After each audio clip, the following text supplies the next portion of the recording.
lift, and now you're going to a rookie quarterback. They need a lot more stability. Like, they need, is this a quarterback of the future? They're going to have to hire a general manager. None of it matters because Mark Davis is the owner. I mean, Harbaugh or Belichick could come in next year and you're still going to have the owner problem. Isn't anyone kind of wondering, like, why did they just keep Derek Carr? Well, I don't know if he was the fix either, man. He's not the fix, but at least Adams would have been happy in getting the ball. 855-2124-CBS. Coming up, paying tribute to an icon. We'll do that next. Don't move.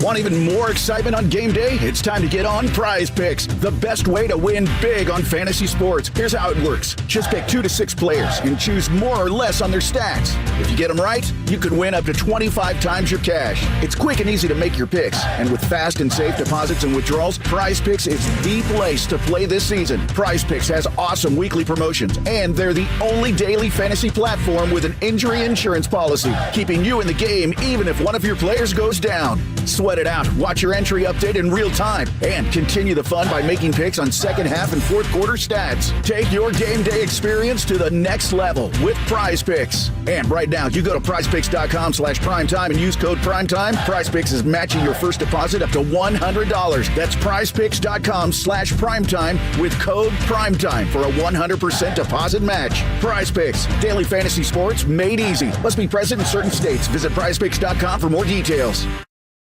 You have over $10,000 in credit card debt? The stress from excessive credit card debt can ruin your life. Collection calls, sleepless nights. If you're feeling the financial impact with unprecedented economic challenges, DebtBlue is here for you. DebtBlue uses secret programs that most credit card companies won't tell you about. They'll help you consolidate or settle your debts for a fraction of what you owe. With DebtBlue's Success Guarantee, you pay nothing unless your debt is reduced or completely resolved. There's no risk. The more you owe, the more DebtBlue can save you. See how easy it is to get started with free information. Let DebtBlue show you how 10 minutes could save you thousands. Call now, 800-200-6895. That's 800-200-6895. I'm just living sky high right now. I'm very thankful for it. And the team at DebtBlue are phenomenal. They're able to work with you. They're great. Call for your free debt resolution information now. 800-200-6895. 800-200-6895.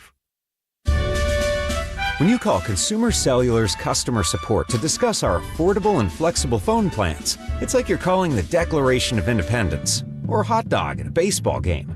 Because Consumer Cellular's customer support is based entirely in the United States. And Consumer Cellular's customer support agents are from where you're from. The same small town that you're from. The one that stretches from California to Maine, Minnesota to Corpus Christi, Texas. The one that cares about its neighbors and lights fireworks. Legal ones, in the street. So the next time you want to make a phone call that feels like an American flag waving at an air show at magic hour, give us a call. Even if it's for no reason at all except to exchange barbecue sauce recipes like a couple of Americans. Or make jokes about Canadians. LOL, just kidding. We love Canadians. They're our neighbors. Consumer Cellular. When freedom calls, we're here to answer. Call us at 1-888-FREEDOM. Wesley Financial Group is not a law firm. This story is called The Ugly Truth About Timeshare. If you think you've done your family a favor by buying a timeshare, you need my help. Hello, I'm Chuck McDowell, CEO and founder of Wesley Financial Group. 10 years ago, I started helping folks cancel their timeshare. And in the process, started what's now called the timeshare cancellation industry. Timeshare is the only thing that you can buy that you can't tell me how much it's going to cost or when it's going to end. When you buy a timeshare, you give them a blank check to fill out any amount they want for annual maintenance and assessment fees. The crazy thing is, this never ends. Even when you die, your family's now going to be stuck with this burden. Stop the insanity today. Call my office now. If we take you as a client, I guarantee we'll cancel your timeshare or you'll pay nothing. Call for your free information kit. 800-462-3333. That's 800-462-3333. 800-462-3333. Message and data rates may apply. Do you need a car? Been shopping only to be turned down because of bad credit, low credit, no credit, bankruptcy, or divorce? Guess what? Today's your lucky day, because now you can buy a car, truck, or SUV, just about any vehicle. It's true. Bad credit, Doesn't matter. No credit? Doesn't matter. Bankruptcy or divorce? It just doesn't matter. As a matter of fact, your job is your ticket to your new vehicle. We're Auto Credit Express, and we've helped thousands of people just like you.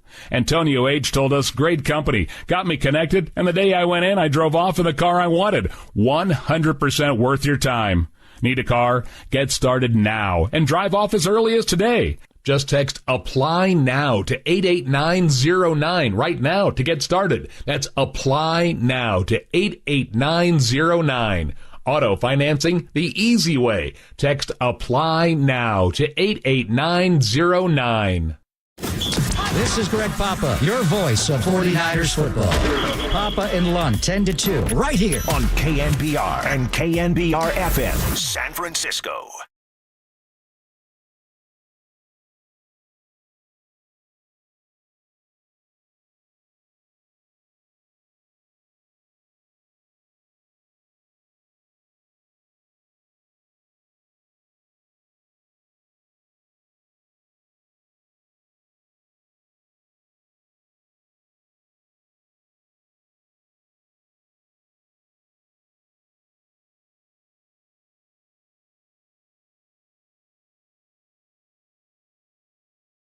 Gets it to Draymond, down to 5.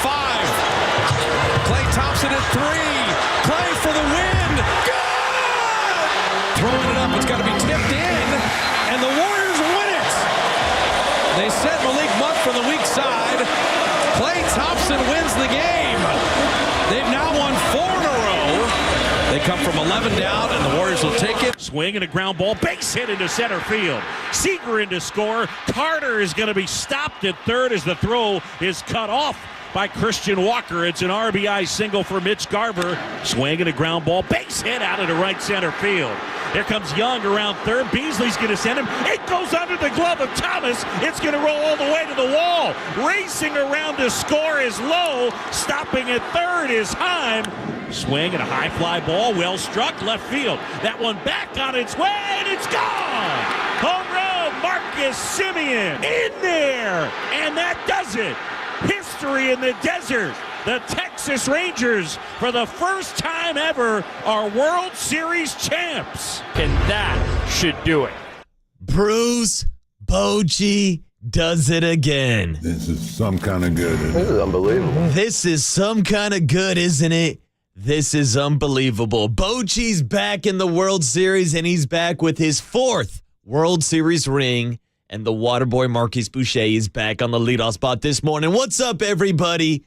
It is the Waterboy Marquise Boucher back with Overnight Dave, taking you up to 6 a.m., the start of the Murph and Mac show, where I know for a fact we're going to be talking a lot about Bruce Bochy and the Texas Rangers winning the World Series last night, as Bruce Bochy goes into Texas in his first season as the manager and provides the state of Texas, the city of Arlington, their first ever World Series in franchise history.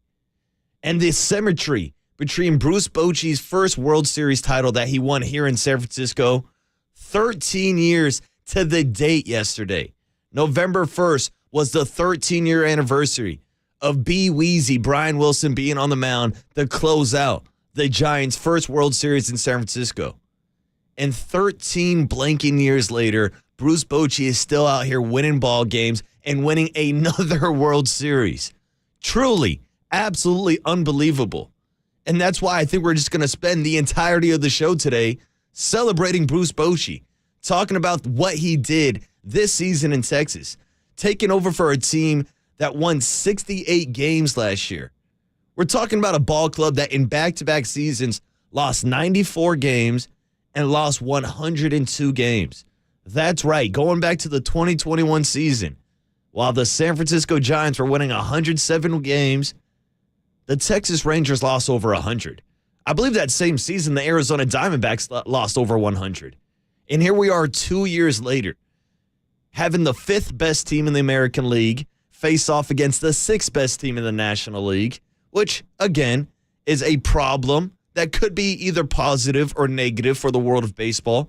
Seemed like it was pretty negative for the TV ratings, but it was absolutely positive to see a guy like Bruce Bochy come out of retirement after sitting on his couch out in Nashville, in his own words, after going deep sea fishing for the last 3 years, and after having Giants fans wondering deeply whether or not Bruce Bochy should have ever left the city of San Francisco, there he was last night, taking this team to the promised land.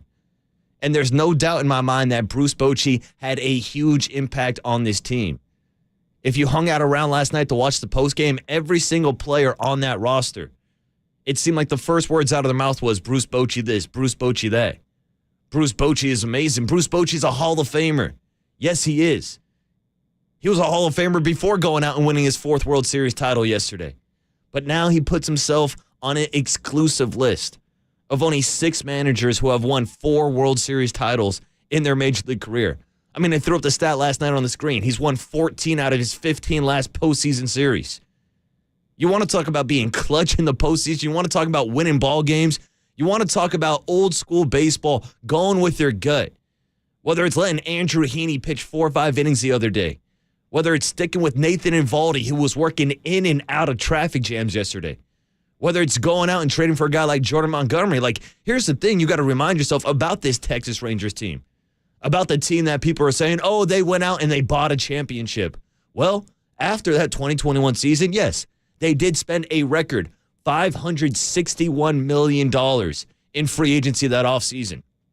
Obviously, the big 2 names, Corey Seager, who you saw was the World Series MVP yesterday, and Marcus Semien, a guy who arguably could have been in the conversation for World Series MVP if Corey Seager didn't light the world on fire.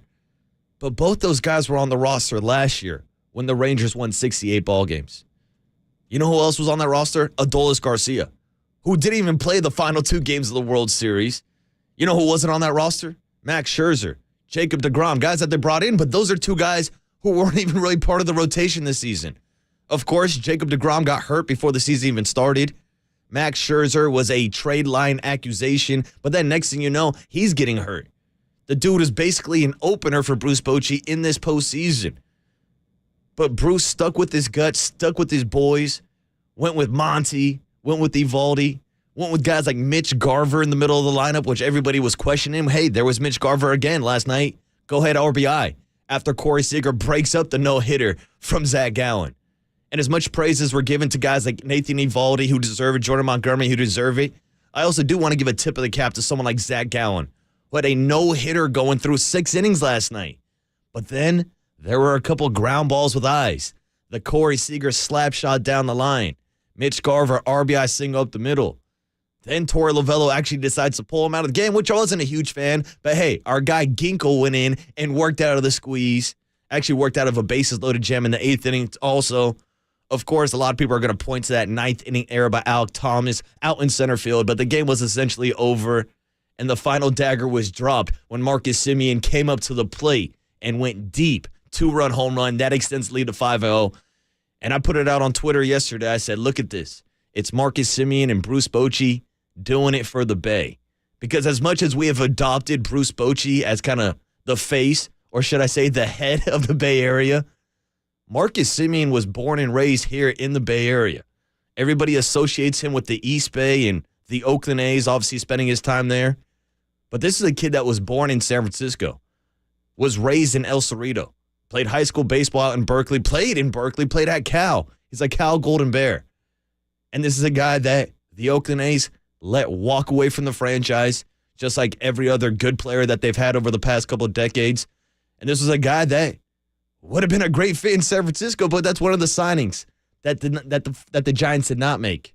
It's also something that they were maybe thinking about last night, watching Marcus Semien round those bases. I know it's something especially Giants fans were thinking, watching Bruce Bochy go out there and win another title for another team. And I think the sentiment around the Bay Area is that we're all happy for Bruce, but it kind of got me thinking, like when people break up, they're always like, yeah, I want the best for my ex. I hope it's all good. I wish nothing for the best for you. And I always kind of question that, like, oh, really? Do you want to see your ex significant other go on and succeed and have a better life without you? Of course, it sounds good. It sounds like it's the honorable thing to say. But I'm sure there are a lot of Giants fans that are still pissed off at the fact that Bruce Bochy may or may not have been forced out of San Francisco during the Farhan Zaidi era. That's a conversation we can get into today if you want to. I see a lot of people arguing on social media the semantics about whether or not Bruce left on his own or if Farhan came in and wanted to clean house. Not something I really want to dive into a day that we should just be celebrating Bruce Bochy and the accomplishments that he has out in Texas. But of course, being a radio station here in San Francisco, everybody's going to get those correlations and everybody's going to talk about those connections. Hell, the only connection I want to talk about, though, is Bruce Bochy winning another World Series.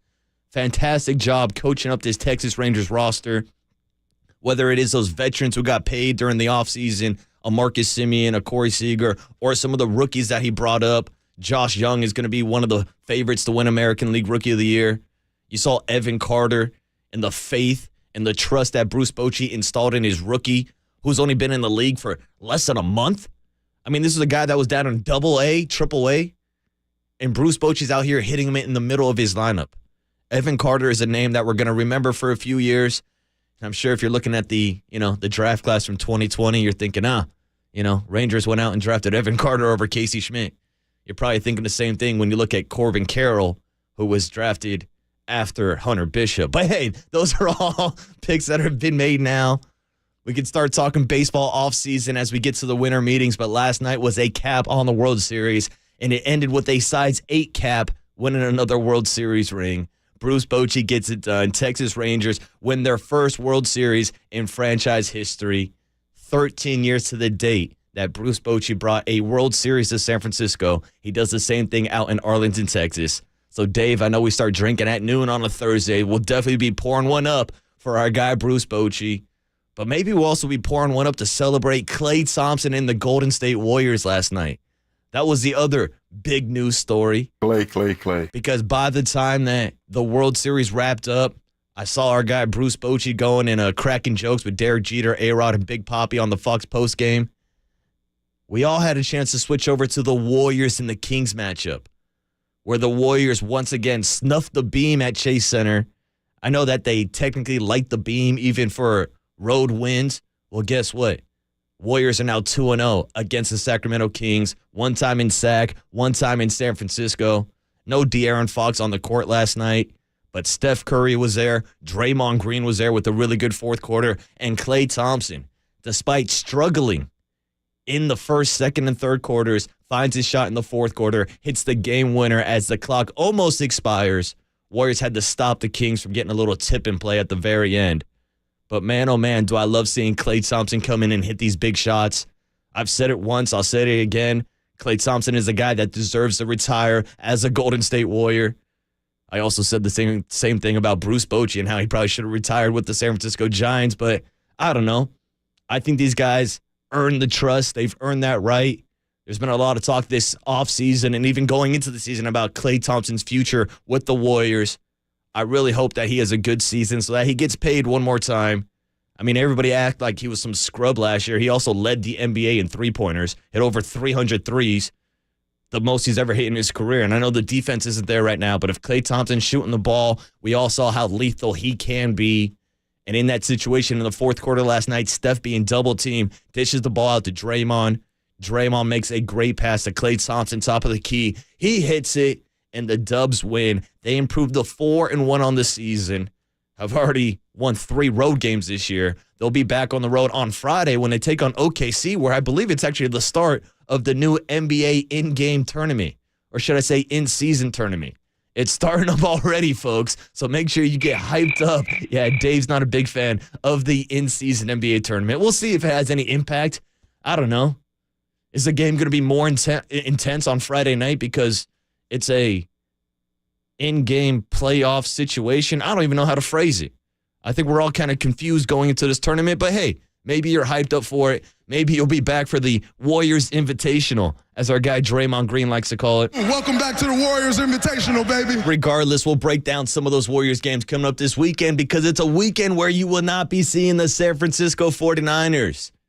Week 9 of the NFL season kicks off tonight, but we all know it's the bye week for the 49ers. So no, nobody's coming to San Francisco this weekend except for Chase Young, who flew into Santa Clara yesterday, took his physical, and luckily for all the San Francisco fans, he passed it.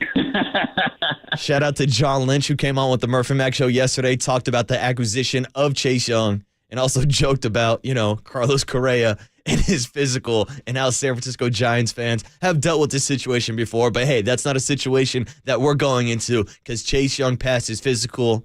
He was down at Levi Stadium yesterday.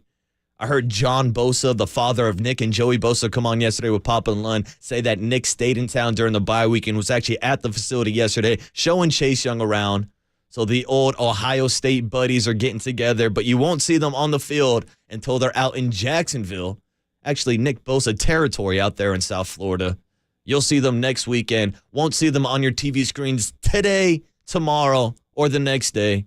But you will see a little bit of Will Levis and the Tennessee Titans taking on the Pittsburgh Steelers. The rookie who kind of lit the world on fire last week, throwing 4 touchdown passes. We'll see if Mike Vrabel and the Tennessee Titans go with the platoon quarterback system. That didn't make any sense to me. Last week, they were out here running out Malik Willis and Will Levis, switching off plays like it's Tim Tebow and whoever hell that other quarterback was at Florida back in the day. But hey, maybe, who knows? Maybe the platoon system is coming to the NFL, just like we saw it come to baseball. Nah, I don't see any scenario of that. But yeah, shout out to Dave in Triple E saying Chris Leak, who played with Tebow down at Florida. No, we'll stay away from the platoons. We'll stay away from the bullpen games. But we will get back into Bruce Bochy and the Texas Rangers winning a World Series on the other side. If you want to chime in on Bruce winning his 4th title, hit us up with a text. 808 KNBR is the number on the Golden State Lumber and Building Material text line. Dave, it's a Thursday. We're drinking at noon. And in honor of Bruce Bochy, hey, if you need a beer, grab a beer. I'll grab a couple today. It's the Waterboy Bobby Boucher on KNBR 104.5 FM and 680 AM, the sports leader. Because it's Thursday and it's past noon. Thursday is one of my days off. My off days, I start drinking at noon. You don't get to interrupt that.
Texas 3, Arizona nothing in the ninth. The pitch. Swing and a high fly ball. Well struck. Left field. That one back on its way, and it's gone. Home run, Marcus Semien. And that might be the put-away shot. Semien a 2-run blast, and it is 5-0 Texas. Catch KNBR at your crib on your Amazon Echo smart speaker. Now back to the leadoff spot on KNBR 104.5 and 680. The sports leader. The kid out of El Cerrito, California, drops the final dagger on the Arizona Diamondbacks as Marcus Semien, Bruce Bochy, Corey Seager, and the Texas Rangers win their first World Series in franchise history. Man, oh man, what a moment last night out in Arizona, and what a time to celebrate the career and life and friendship of Bruce Bochy here in the Bay Area. Of course, friend of the program on the Murph and Mac Show. I wouldn't be surprised if we get him either sometime this week or next week as a guest to talk about winning his 4th World Series ring ever, putting him in absolutely elite company of only 6 managers in Major League Baseball history that have won 4+ World Series title. But if you want to cut down that list, there's only been 3 managers to win a World Series in both the American League and the National League. Sparky Anderson, Tony La Russa, and Bruce Blanken Bochy. I mean, you can start working on that size 8 size bus right now to put into the Hall of Fame. This is a guy that had a Hall of Fame pedigree for what he did here in San Francisco. You don't need me to tell you about 2010, 2012, 2014. And the fact that it happened 13 years to the date, November 1st, 2010, when the San Francisco Giants won their first World Series in the city of San Francisco, of course. Not talking about the titles that they won back as the New York Giants, but the fact that Bruce Bochy brought a World Series, 3 of them, to the city of San Francisco, and then 13 years later, after beating the Texas Rangers in 2010, provides the city of Arlington and the state of Texas with their first ever World Series trophy. Man, oh man, it truly is unbelievable, truly is amazing. And the fact that Bruce Bochy is now the first manager in MLB history to not only win a World Series, but also to win one as the manager of the Giants and then to win one as the team that he beat in the World Series. Follow me there. It's never happened before. No coach has ever beat an opposing team and then join that team, double down, and win a World Series. That's what Bruce Bochy did last night, and that's why this morning on the leadoff spot, that's why all day today on KNBR, you're going to hear the sounds of champagne popping, the celebratory songs of a Paulie Mack, talking about Bochy and the Giants. No, right now it's Bochy and the Rangers, more like Bochy and his rings. He got 4 of them. And I wanted to make sure to play some sound from Bruce Bochy because I know everybody likes hearing his voice more than they like hearing mine. And so I wanted to start off with those final moments, with the celebration truly kicking off. This is pretty much what it sounds like every day when I sign off on a Thursday. You're going to hear the champagne popping, the beers being poured. Here was Bruce Bochy in the locker room with his champagne speech to the Texas Rangers after winning their first World Series title. I don't know where to start, man. I tell you what, I've seen some things, but what you guys did to do this is truly incredible, man. I'm just honored to ride with you to win 11 straight road wins to do this. You guys inspired me. You guys just wrote history in Texas. Yes. Congrats, world champions.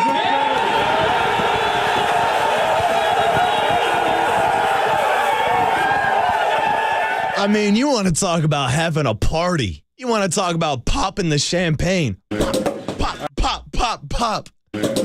Those boys were really ready to celebrate. And I saw some of the photos of the damage that they did. We're talking like 3, 4 like dumpster-sized garbage cans that they had to wheel in there to get all those empty beer cans and empty champagne bottles out. But why not? Why not celebrate? You heard what Bruce Bochy was talking about. This was a Texas Rangers team that got in as a wild card, that fell out of first place in the American League West during the final weekend of the season up in Seattle. It also might have benefited them because they became one of the hottest teams in baseball. They won 11 straight road games. Didn't lose a single one. 11-0. That's absolutely unbelievable. Again, I keep on dropping it all morning long. I'll just let Bruce Bochy tell you himself. This is some kind of good. This is unbelievable. And for the narrative surrounding this Texas Rangers team that they didn't have the strongest bullpen, that they didn't have the strongest starting rotation, here was Bruce pushing all the right buttons, getting the job done. And man, oh man, it truly is like a spectacle. And it's good for not only us in the Bay Area, not only for Bruce Bochy, but for old school baseball. Because there's so much talk back and forth about analytics this, analytics that. Oh, we can't let our pitcher face a guy for the third time in the order. Oh, we're going to go in a bullpen game in Game 4 of the World Series because we don't have 4 starting pitchers in our rotation. Well, look what Bruce did this season without Jacob deGrom, without Max Scherzer for the majority of the postseason. He had Nathan Eovaldi and Jordan Montgomery carrying this staff.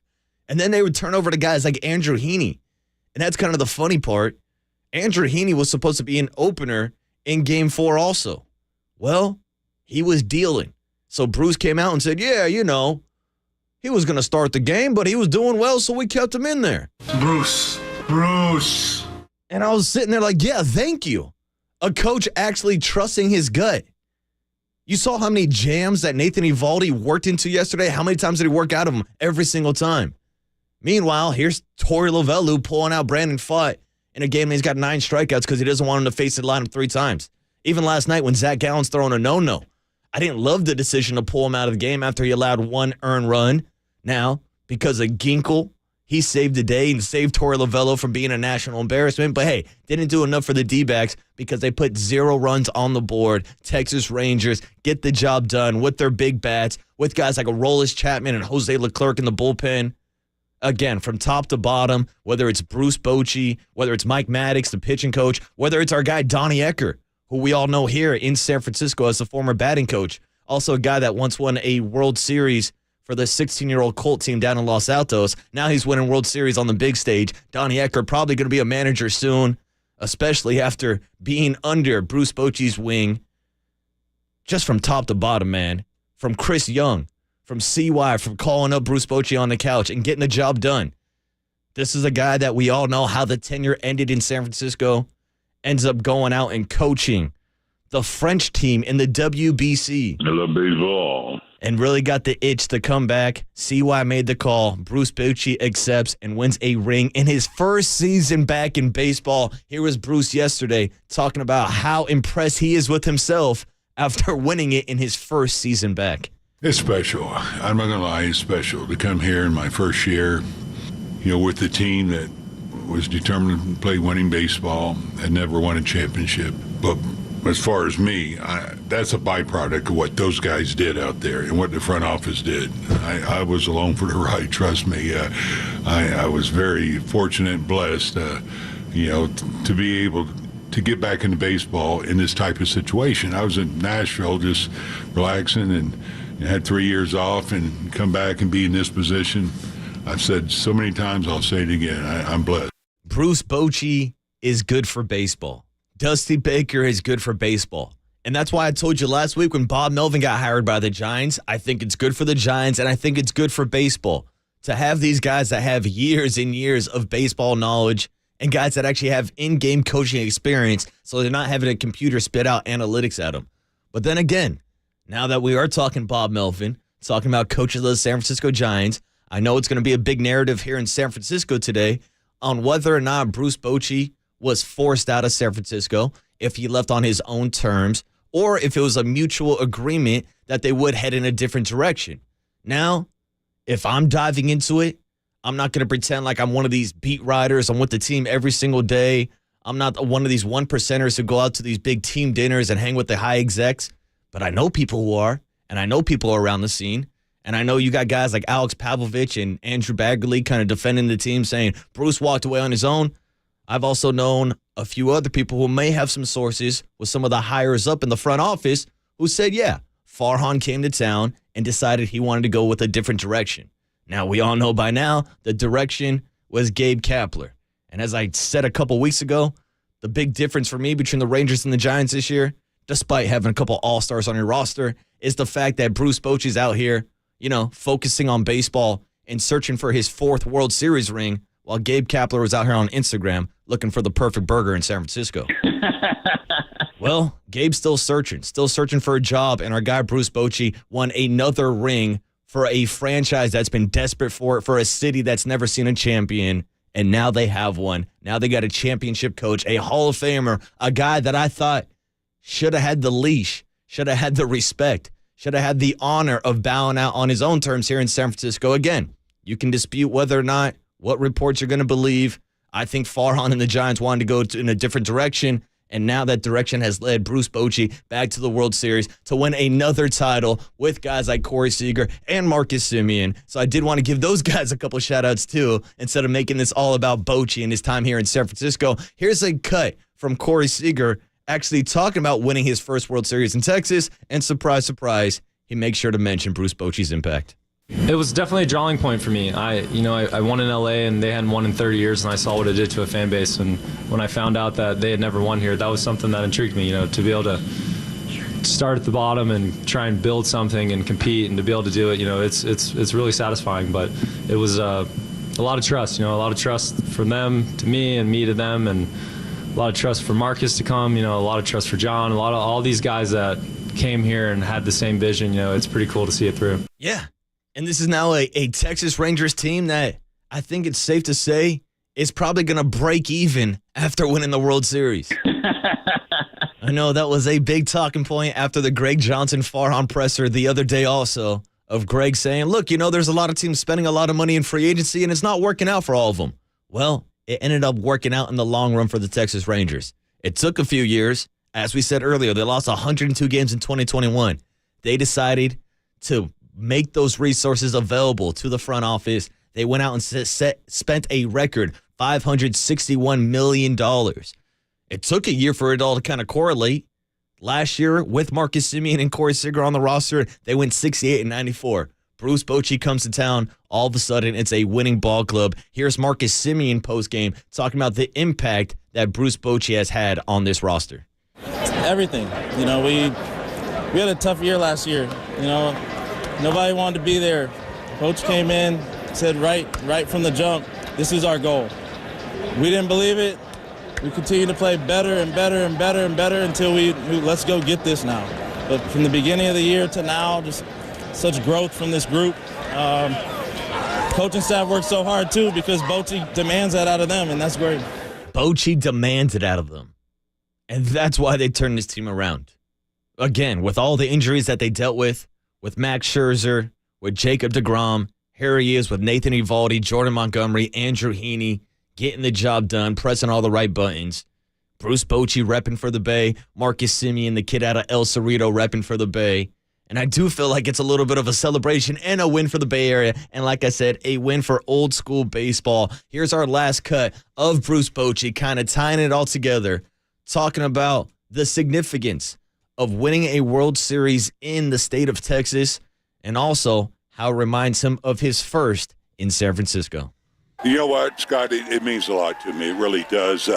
They've been close a couple times. I was involved in one in 2010, but they're so thirsty, for a championship. And, Ray Davis, the owner, when we talked, that's what he wanted. A championship brought to Texas, and that's where division started. But it reminds me of San Francisco a little bit. Back in 2010, they had won a championship.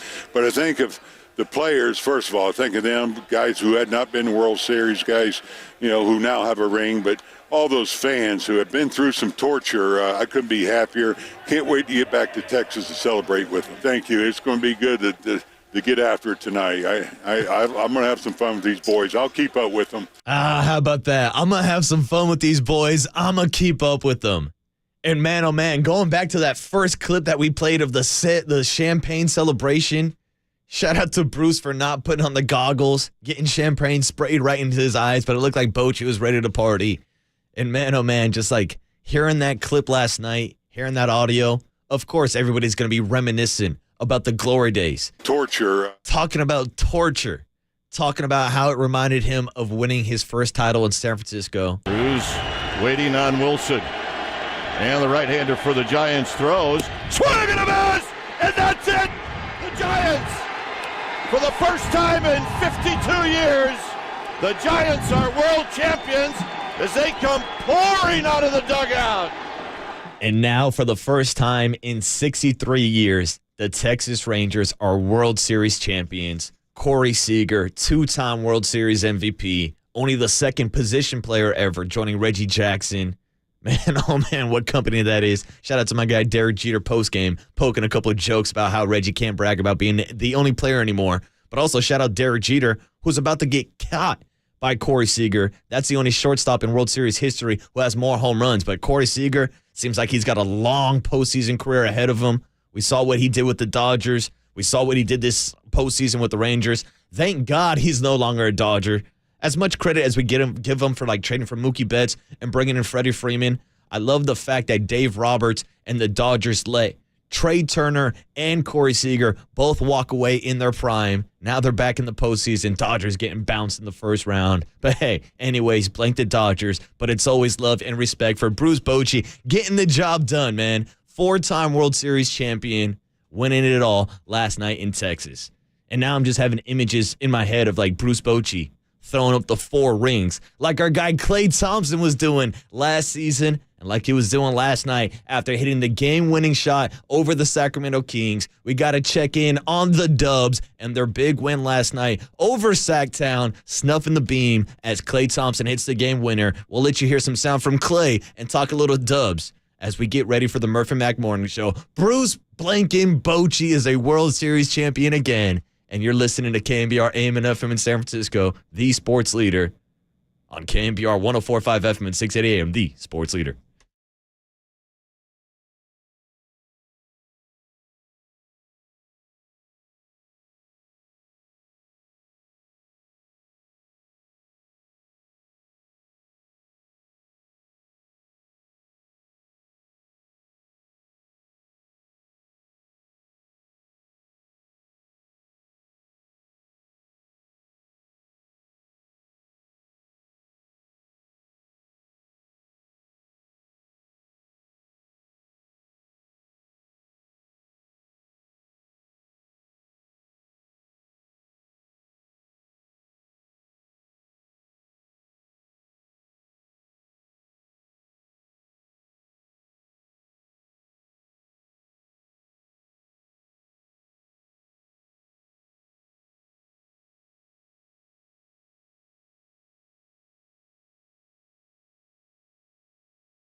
to Draymond, down to 5.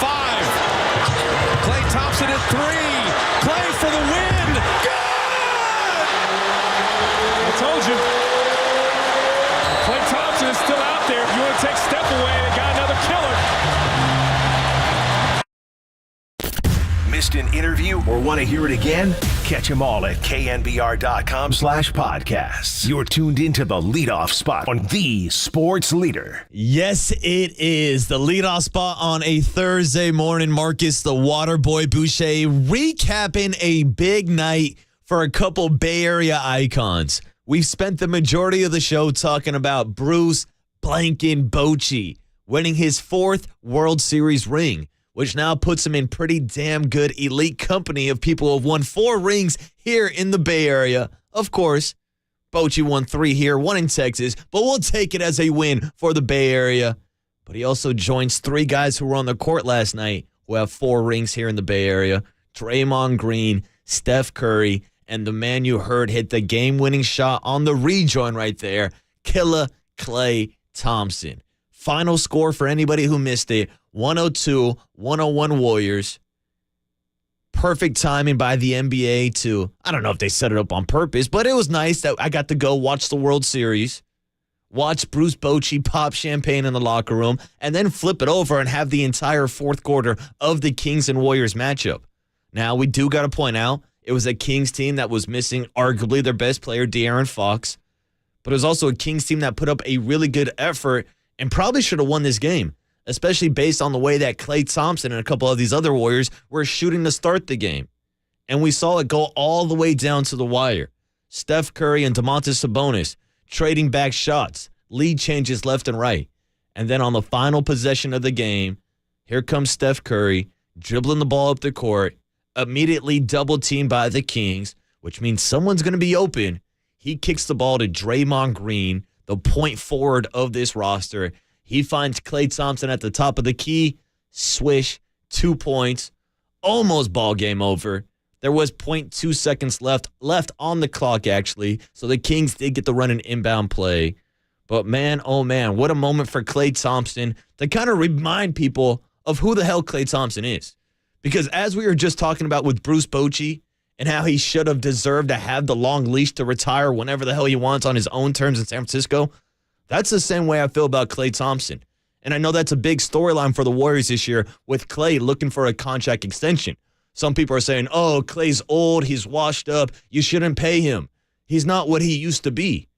And I get that argument. I think all around, especially defensively, Klay Thompson is never going to be that 2016 Klay again. It's also hard to say that about anybody who goes through a major knee injury and a major Achilles injury. But you know what Klay Thompson can still do? Shoot the damn ball. Last year, he led the NBA in three-pointers made. Made over 300 three-pointers, the most he's ever made in his NBA career. Now, of course, we live in a what have you done for me lately kind of society. So people will point to Klay kind of running out of gas in the postseason, which I agree with. I think he did. But I think this year is going to be big for Klay. Healthy back-to-back seasons. Seems like he's finally got his legs underneath him. And it seems like that confidence is back in Klay Thompson. Warriors playing with a lot of confidence so far after going on this 4-game win streak after losing the opening night to the Phoenix Suns. And when it comes down to Killer Klay, if he's got that confidence, if he's getting these open shots and he's hitting them, that's going to be dangerous for the rest of the league. Here was Klay Thompson at the podium yesterday, folding up his paper airplanes and being asked about his confidence level, despite the fact that he came out and shot pretty bad in the first half of this game. Overall on the night, went 6 for 15, only 1 for 4 from three-point range, but he hit the one at the top of the key that counted the most. Here was Klay Thompson talking about his confidence and the end result of hitting that game winner last night. Yeah, I didn't shoot the ball as well as I wanted tonight, but I stuck with it defensively, and I think that's why I was able to hit that shot there at the end. What was the thought process that led to that shot?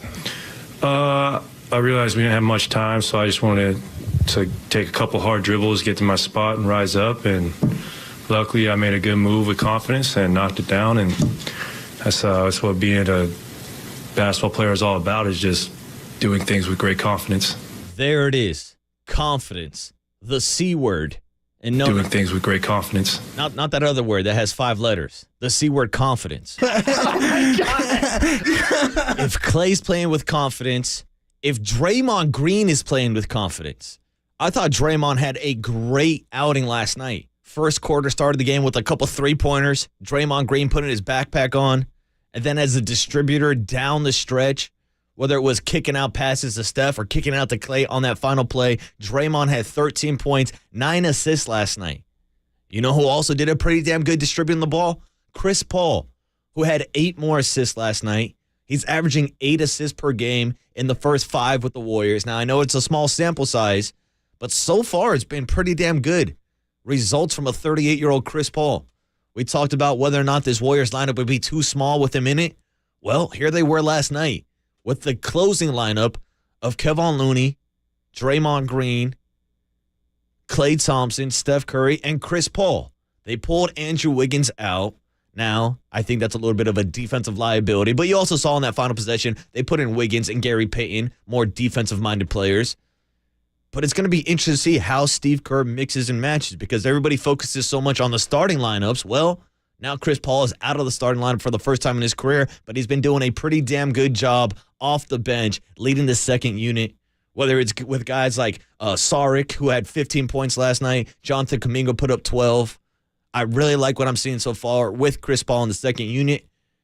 And so far, that closing lineup really hasn't cost the Warriors anything defensively. Still going to keep an eye on down the stretch, especially once we get into this in-tournament season that starts apparently this weekend.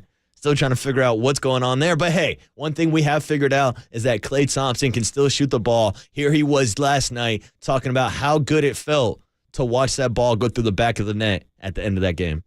Oh, I feel After great. the game. Anytime you hit a great game winner, you're going to feel on cloud 9. And if someone isn't, they're just lying to you. So I feel amazing. I mean, I obviously could have played better, but at the end of the day, it's a great win, and I feel just wonderful. It feels wonderful. And I'm glad. I feel just wonderful. A happy Klay is a happy Warriors fan base. Most people say happy wife, happy life. No. I just want to make sure that Klay Thompson's happy. I want to make sure him and Rocco can go sail the seas out in the Bay Area. And I just want to take an opportunity to say shut the hell up to any of the Klay Thompson haters. Hold that, haters! The fact that Klay Thompson even has haters is beyond me. But then again, I see Twitter. I see social media. I see the Golden State Lumber and Building Material text line. Klay Thompson will get some hate. Bruce Bochy will get some hate for all the people that said, oh, he took over an all-star roster. No, not so fast. He took over a team that won 68 games. And now you can say the same thing about Bruce Bochy and Klay Thompson. Both 4-time champions in their respected sport. Hell, throw them into the conversation with guys like Joe Montana, Jerry Rice, and those other guys who have won 4 rings here in the Bay Area. Bruce Bochy had to go outside of the Bay. Hopefully, Klay Thompson finishes his career in the Bay Area. And hey, who knows? Maybe we're talking about Klay, Steph, and Dre eventually winning that 5th ring and putting themselves on top of the Mount Rushmore of all-time great athlete and coaches here in the Bay Area. But I know who's on that list already. It's Bruce Bochy. I know we're going to be talking a lot this morning with Murph and Mac about his accomplishments. So let's break now and make the connection with the boys on the other side. You'll hear from Murph and Mac in their reaction to Bruce Bochy making his return to baseball and winning a World Series title for the Texas Rangers in his first year back from retirement. I said it once. I said it twice. I'll let Bruce Bochy say it the 3rd time. This is some kind of good. This is unbelievable. It truly is unbelievable. Bruce Bochy back winning World Series rings. We'll talk about it next with Murph and Mac. It's the Waterboy Marcus Boucher on KNBR 104.5 FM and 680 AM, the sports leader.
leadoff spot now continues. Follow us on Twitter at KNBR. This is KNBR 104.5 and 680, the sports leader. Yes, it is. KNBR, the sports leader, a.k.a. the Bruce Bochy leader. I know we're going to be talking a lot about Bruce Bochy today after winning the Texas Rangers' first World Series in franchise history. 63 years, the wait is over. Dave, we can cross the Rangers off the list of teams that have not won the World Series. Only 5 remaining now. Me and Murph were just talking during the commercial break. The San Diego Padres, Tampa Bay Rays, Milwaukee Brewers, Colorado Rockies, and the Seattle Mariners. Well, no longer are the Texas Rangers on that list after Bruce Bochy goes back to Arlington after 13 years ago, beating the Texas Rangers in 2010, brought the first World Series title to the city of San Francisco, and also brings the first World Series title to the city of Arlington. And now it's a celebration out in Texas. We're popping bottles, we're popping champagne, and we're celebrating the accomplishments of our guy, Bruce Bochy. Murph, I know you had a smile on your face last night. Watching Bochy trying to fit that World Series hat on his head. Good morning, boys. How we doing today? How about tears? How about tears, buddy? Yeah. I'm not going to say I was balling, but I might have had a little moisture in the corner. Mm-hmm. How's that? I mean, I'm just gonna come on, man.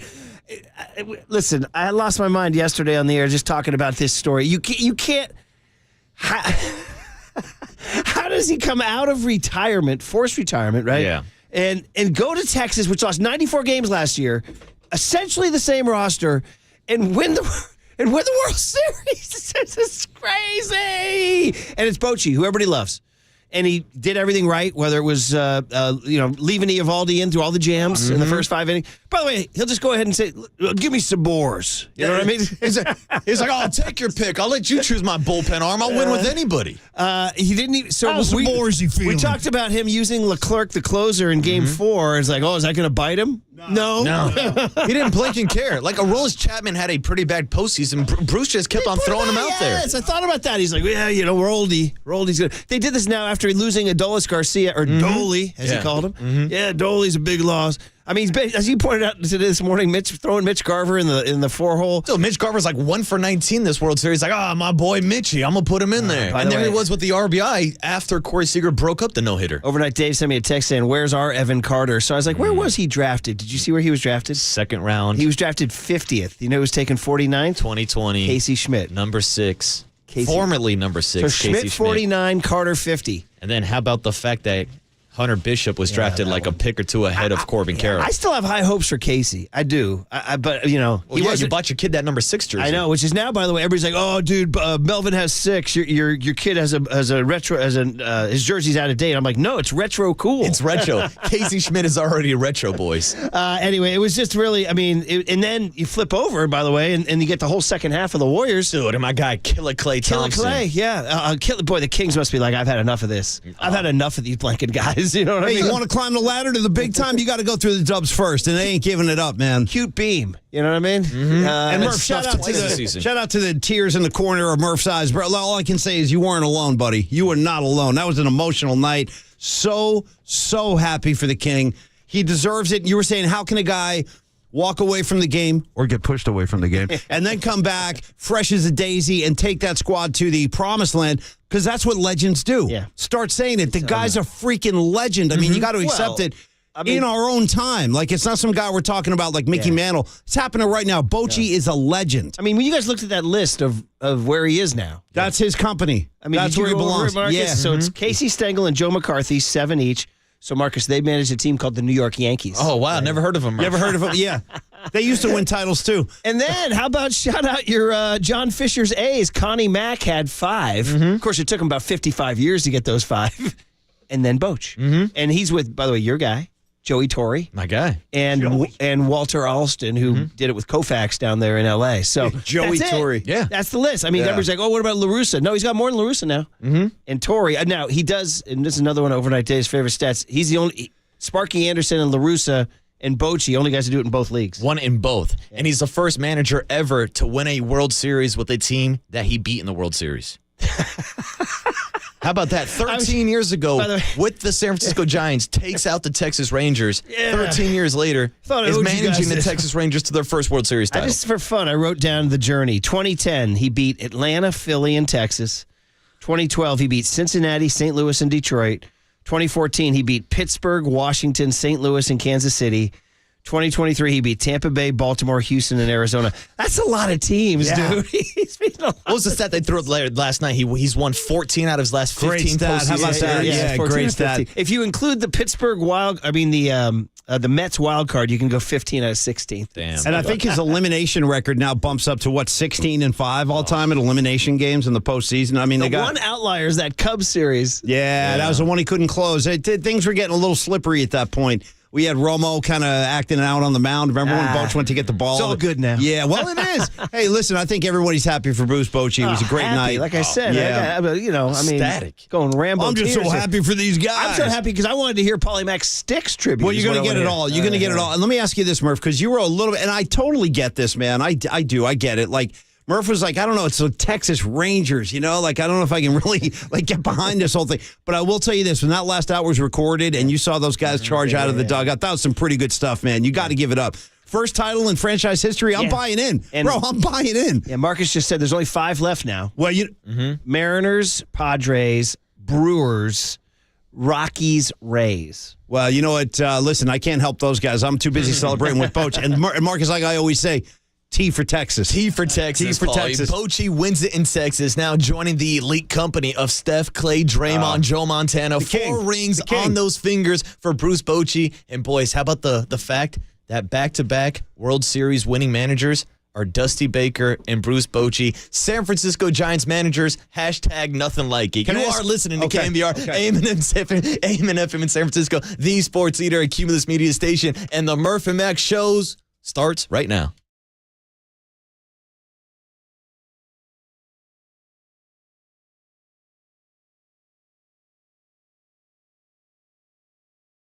Good morning, and welcome to the KNBR Morning Show with Brian Murphy and Paul McCaffrey on KNBR 104.5 FM and 680 AM, the sports leader. Wow. Hey, Boch, if you're tuning in right now, God bless you. We love you. Congratulations. Somehow, I think he might not be tuning in, but just in case, his people are listening right now. Is Bochy still awake? For real?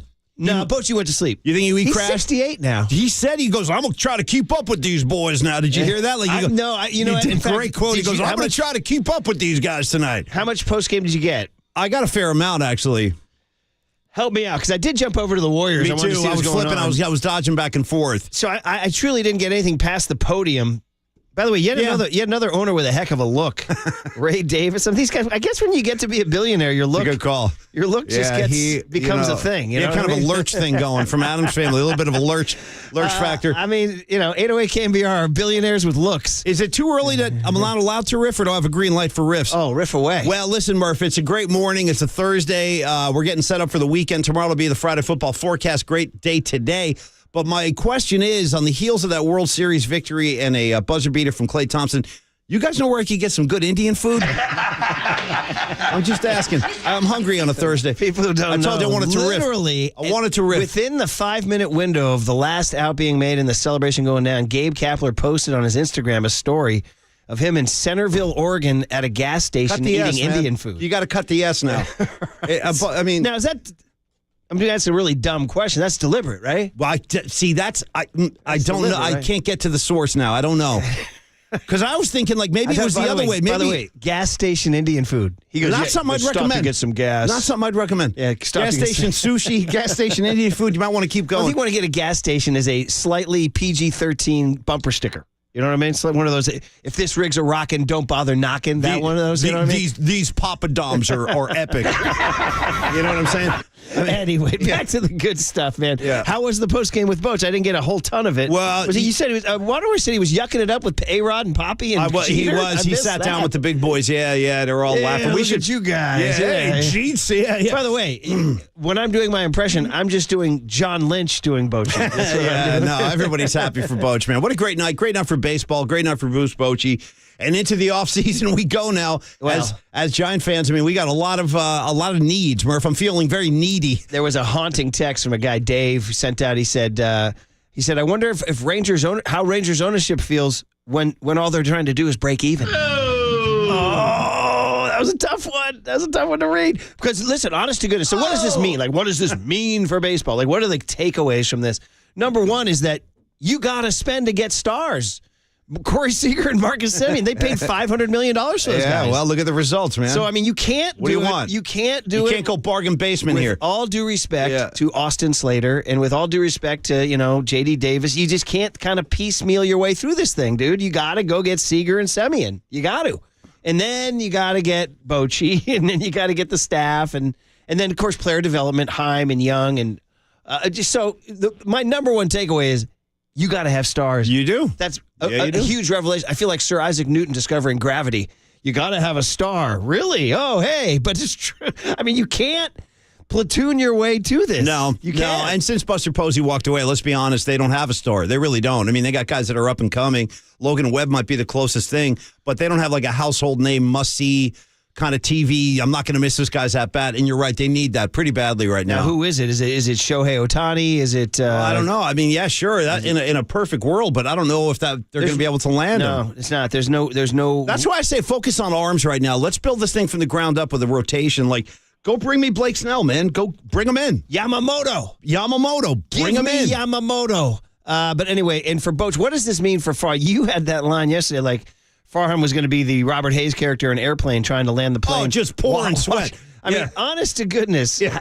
He's watching Bochy riffing with Jeter, dude, just drenched. I mean, what does this mean for the Giants? No, I mean, we being fair now. I mean, the 17, 18, 19 Giants were no good. But every great coach in the history of the world has a down stretch or a down, La Russa, Torrey. They all had bad times. I mean, you can't. It's the good times, and it's what Bochy's done in his career that you have to focus on.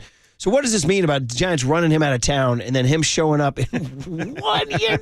You got to think when you're Farhan. And you're like, yeah, he took the job in Texas. He's like, yeah, he's not going to win the West. I mean, the Astros will win the West, and they lost 94 last year. And you're Farhan. You're not thinking he's going to win the frickin' Fall Classic. I don't think it was just Farhan. I think a lot of people didn't expect this. To be fair to Farhan. But I mean, for Farhan, in terms of like, I don't have to worry about the political fallout of this guy winning a World Series. Well, it's on second thought, though. Yeah, maybe you do. By the way, just kind of for fun, going back to the series itself, go back to Game 1 now. Diamondbacks are up 5-3 in the ninth inning. That game was. Does the series change entirely with that Game 1? That's right. I mean, seriously. That's a soul snatcher. Yeah, it really is. is. You go back and that's a tough loss. A good call. That's Bochy going, well, it's 5-3. We still got some more outs. I will say this, too. The Diamondbacks kind of, for me, they kind of came to the surface as a kind of likable squad. I mean, I kind of liked what they were doing and how they were doing it. And you know me with Ginkle. I'm a Ginkle head. He got out of a jam last night, Ginkle. Yes, he came off the mound pumping his fist. The enthusiast. Anyway, I wound up actually kind of feeling pretty good about their story, too. It was a nice little run they had. So here's the lineup they rolled out. Marcus Semien leading off, Corey Seager at short. Then after that, Evan Carter, rookie, drafted one pick after Casey Schmidt. Mitch Garver, kind of a journeyman. Josh Young, rookie, third baseman. Nathaniel Lowe, nice player. Jonah Heim. Now, Heim came from the A's, right? Didn't he? Yeah. And then Leody Taveras in center and Travis Jankowski. Their 8 and 9 hitters are very Farhanian. Leody Taveras and Travis Jankowski. But it didn't matter when you got Eovaldi on the hill. We hadn't even mentioned him. Did you guys see his World Series record, by the way? It's insane. I'll have to give it for you guys, but he has a crazy October record right now. He's low-key kind of a dude in October. So give it up for Nate Eovaldi. So, dude, we got to do a couple things. One, we got to hear your Bochy songs. But before we get out, we got to call in the Warriors. I know, don't sleep on the Dubs, man. Because that was how much fun was that? By the way, the Kings they're like, what do you? The Kings were the up and coming team. All of a sudden, right now, 2 weeks into the season or whatever we are, Mike Brown's Kings are like, damn, the Warriors have damaged the Kings. It's good. You know what I mean? No, it's good. Perfect. They're slowing. They're like, yeah, man, last year we were really fun, and now we've already had the Warriors punch us in the face twice. Well, you say that. See, I feel like that's what's going on with the Dubs right now. I feel like the element of fun has kind of come back into the equation. Did you hear all the quotes last night? They're having a great time again, man. You can just tell. After we went to bed, dude, Draymond went and unloaded. He called last year's chemistry awful, pathetic, and horse S. He called it. He dropped a horse S. Well, their road record speaks to that. Yeah, and he's like, now they're having fun. Dude, Jordan Poole is just. Who knows what kind of cancerous energy he was dragging around. Yeah. It's not a pool party. It's not a pool party. I mean, they got rid of him, and it's like it's like freaking Ding Dong, the witch is dead. I mean, they're out there laughing and yucking. And hey, Murph. And Klay gets the big, if you missed it last night, Klay hit a mid-range, about a 17-footer with less than a second left. Yeah, it was awesome. For a win that we're about to call in here. On a night De'Aaron Fox didn't play. And a night Steph did not have a great game. 21 points, 8 turnovers. But Dario Saric, as they're saying? Saric. I don't know. Saric. He had a great game. I got a shrug from Waterboy. Yeah, we'll figure it out before the season's over. And they did a different finishing five. They had Gary Payton, Steph Curry, and Chris Paul on the court. They had three guys under 6'3" or whatever out there. Chris Paul may not be starting games, but he's getting his minutes. He was out there. He got 28 minutes last night. Dude, the Chris Paul effect. So, yeah. Let's call it in, man. The Warriors are now 4 in a row. They're on their way to OKC Friday night. By the way, for the play-in tournament. The play-in tournament. More on that later. Yeah, it's too much for me right now. Oh, and they're going to play Josh Giddey, who we say looks like Chamallet. Have you seen Chamallet's new cologne commercial, dude? Why has it taken us this long to talk about? Have you seen Chamallet's thing? Set to Nights in White Satin, dude, our song that we riff on the whole time. The slow look up at the camera. It's like, bro, you got to be kidding me. So where's Mikey Rapp when you need him? Yo, you Chamallet, right? Blank you, Chamallet. What By the way, don't be that? afraid to pull that up, Marcus. That's always good for my head. In the middle of a baseball game, too. In the middle of the World Series. Here's the problem with that. I love you. I know. Oh. I mean, dude, you know what? Nights in White Satin. You going to go buy that cologne now? No, hell no. By the way, he needs a slap, but here's the problem is that the ladies love this guy. They love Chamallet, bro. Do they love the Nights in White Satin? I think they do. I think they probably do. There's something about this kid. He's got the curls. I don't know. Nights in White Satin. I know. He looks up. It's like, dude, bro, don't look at me. How about the ad agency saying, blank everybody, we're going Nights in White Satin? Chamallet walked out of there with probably a 7-figure check. Yeah, look at the camera. No problem. Yeah, just to look at the camera. Yeah. You know my fee, right? That's $1 million an hour. Yeah, $1 million for every Moody Blues note you're going to hear. It's awful. What are they doing to me? All right, guys. Hey, did he not? What do you need, Murph? I need the Warrior box score in front of me here. Let me see what I can do. Did he print it out? I got the. Let's see what I can do. Probably in here, didn't he? Yeah. Anyway, let's call it in, buddy. Adam Silver awakened late after watching Bochy do his thing. He went to sleep. Got a phone call from Bruce Frazier. He said, wait a minute, this is from the 415. That's your fourth different area code and your fourth straight win. We're covering ground. He said, that's right, skinny boy. Have airplane, will travel. This one was at home. This one was a last-second win. Put it in the books. Golden State Warriors 102, Sacramento Kings 101. Woo!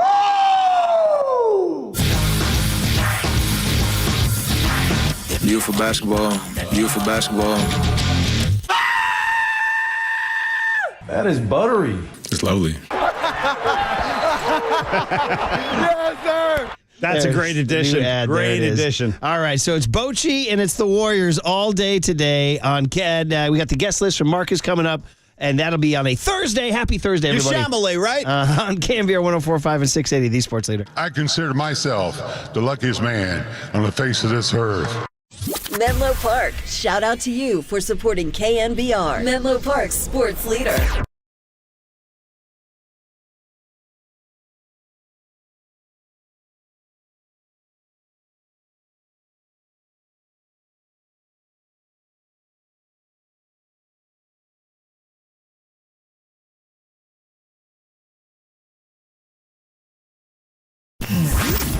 Here's what's trending now. Trending now.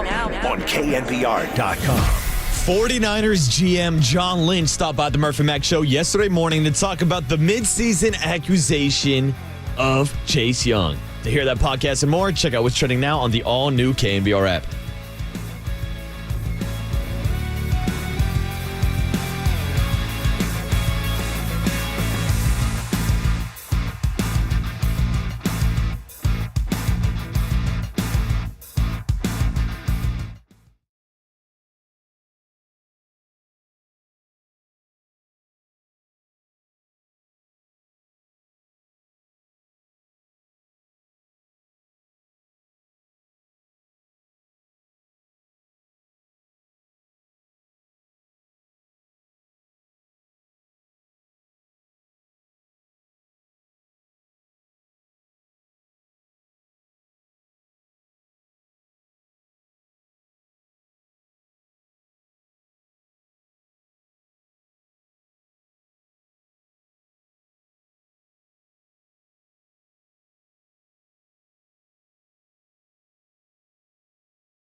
And now, time for the Protect Your Assets with David Hollander Business and Technology Report.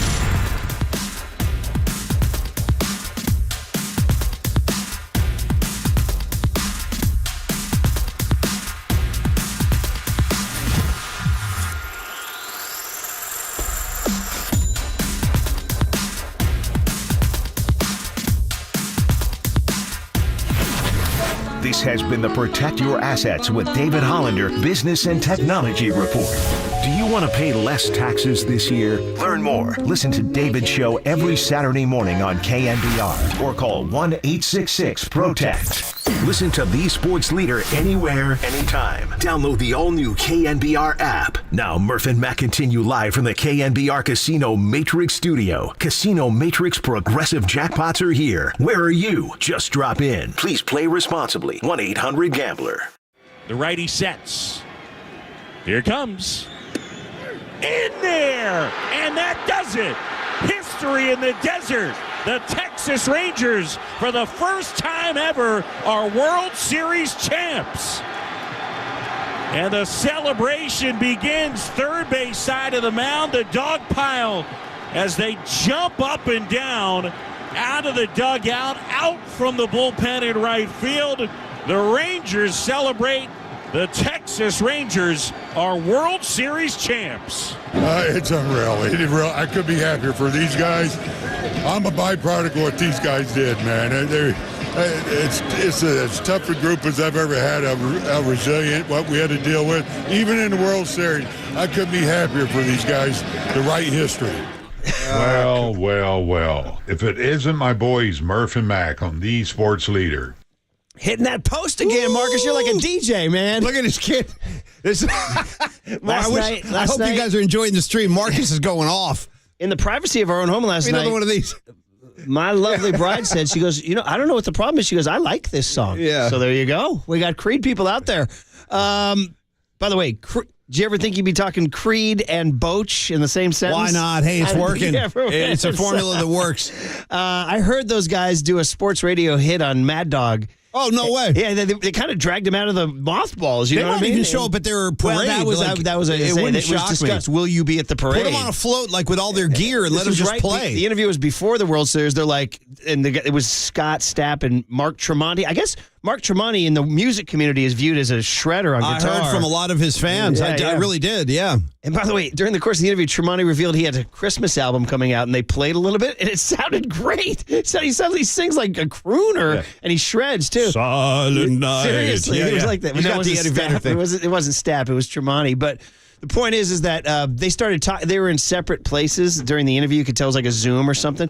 And then he goes, parade. He goes, what do you think, Scott? And he's like, yeah, Mark, let's do it, man. So they're like, we're down. If the Rangers want us, we'll go. So we could get this. We could. Hey, man. To a place. Turn it up, Rangers. Why not? So there's only 6 teams that hadn't won a World Series, and now there's only 5. They were the longest. As we welcome Marcus Boucher from his commute from the studio to behind the glass. There he is. He's all settled in over there. That was the longest drought, Marcus. So a little baseball history for all y'all. They go back to the 1961 Washington. It gets a little confusing now.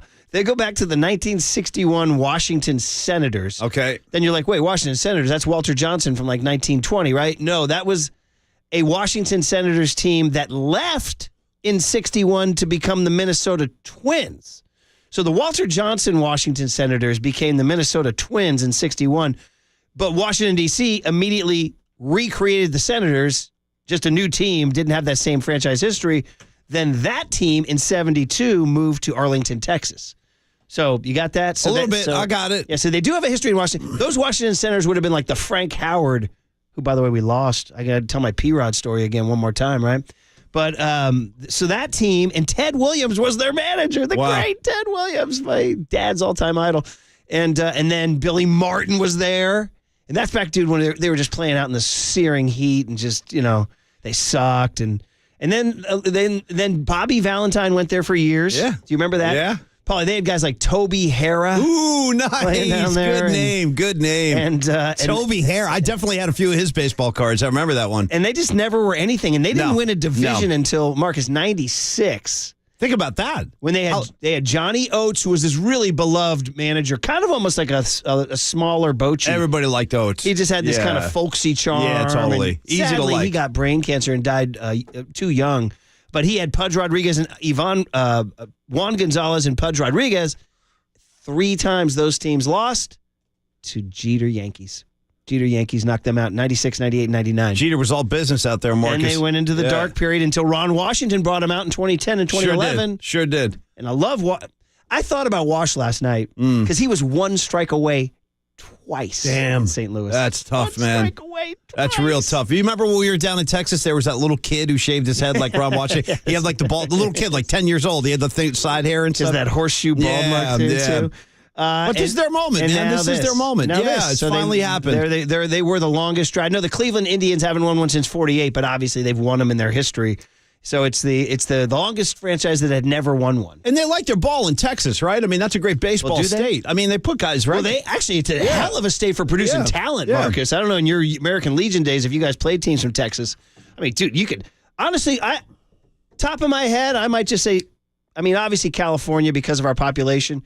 You might say Texas might have produced the most great baseball. That's what I'm saying. Yeah, it's like they like their ball down there. Yeah, in my opinion, it's California, it's Texas, Florida. Now you'll get like some of those like Georgia states. Yeah, Georgia's got a lot of good talent Shut too. up, Buster. Yeah. But you guys are right. Texas is a football town. But last night, after winning the first World Series in 63 years, it felt like a Texas town, even though it was Rangers fans traveling out to Arizona to watch the game. Think about this star-studded parade they're about to unfurl, too. You're going to have, obviously, the world champion Rangers, right? You got Seager up there. There's Bochy. He'll be up there with, and God bless, Kim's going to take another ride, too. His great wife, Kim. She'll be in the convertible with Bochy. And then, Murph, I want Creed on a flatbed truck playing out the, "Take me higher." And then in the truck behind those guys, how about G.W. Bush painting schnauzers as they roll down the street? Because he'll be in the parade, bro. Painting schnauzers. Yeah, while he's riding down Main Street. That is You know awesome. what I mean? It's going to be a star-studded affair. Yeah. I'm painting schnauzers. This is a World Series schnauzer. So he'll be doing that painting like that guy on opening day who painted Willie Mays. Dude, with the music going and stuff. Yeah, throwing paint at the canvas. That would be incredible if Bochy was doing live paintings there. Tyler Kepner has a great piece in The Athletic about the history. So, Paulie, back in the young, when we were really young, it was Fergie Jenkins, Gaylord Perry, Bobby Bonds. Bobby Bonds was a Ranger. Wow. Toby Harrah, Buddy Bell, and Rusty Staub. Those are the big names. And then Bobby Valentine and Nolan Ryan had their little run. And then you go into the late 90s with Juan Gon, Pudge, and they kept going to October, and Jeets kept knocking them out.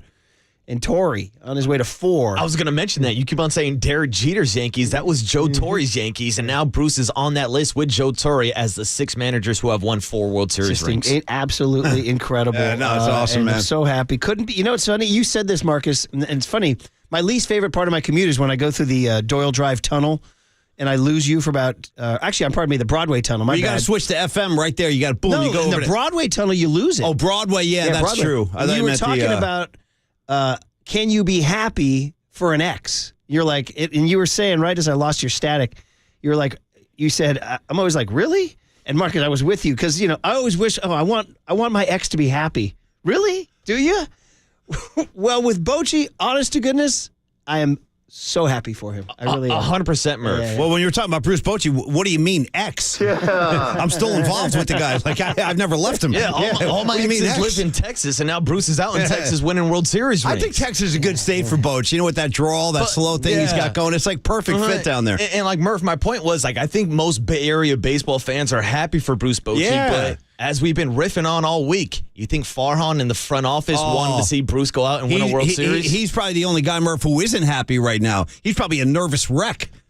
We were saying this. You were talking about him. You can't draw it up like any crazier. No. Like you couldn't draw it up. It's a nightmare for him. The only thing he's got is we hired Bob Melvin. It's like he's got that. But, dude, they got to go do some work. And Greg Johnson breaking even ain't going to cut it. It ain't going to cut it. So, hey, I know we got the guest list coming up, but I came into work for one reason only, and that was to hear something from you, Paulie. Well, where would you like to go? Do you want to? We got a variety of options. Right now we go big sweeping emotion. Oh, you want to go with the final tribute when he was leaving us? Okay, well, you talk about Bruce Bochy being our ex. When we were confronted with that moment, we drew this up. We had to spit this out as a tribute to the king. Listen to the warm keyboards, Marcus. They're warm. It's like a blanket. Well. Bochy's leaving.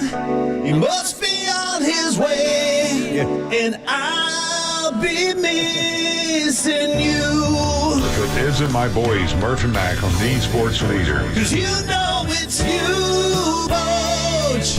Whenever I get weary and I've had enough, Giant fans give it up, Murph. to Mr. Bochy for giving us the courage and the strength we need. Bochy, please believe that it's you. Boch, I love you. And I do. I'm not ashamed of it. Isn't my boys Murph and Mac on the sports leader? Murph and Mac. Love him, Marcus. That's exactly. Yeah, no, you got to go.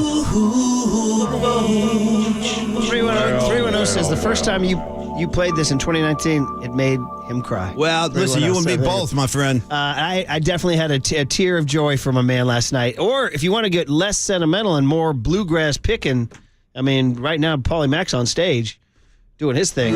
Texas. Yeah, man. Yes, it is Timbuktu. All right, let's get the guest list on a Thursday, November 2, 2023. Got to get back to those Warriors now.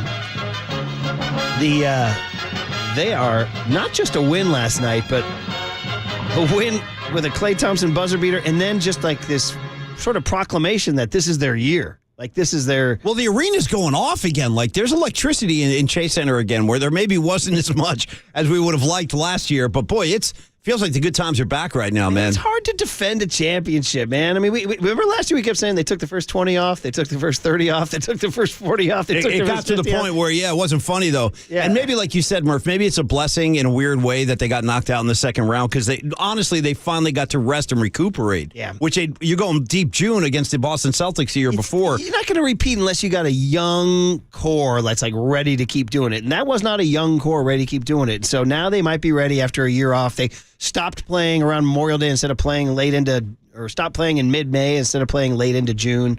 Save those legs and all that stuff. So, all right, Marcus, what do you got, buddy? All right, starting off in about 20 minutes, we'll get a Week 9 breakdown and a film scouting review from Greg Cosell of what he thinks of Chase Young being added to this 49er defense. Yeah, I want to hear that, too. By the way, a listener said, you hold up your guest list every day on the YouTube and on the Twitch. He goes, you guys ever think about putting together a graphic so you don't have to hold up the paper? Well, let me answer that guy's question.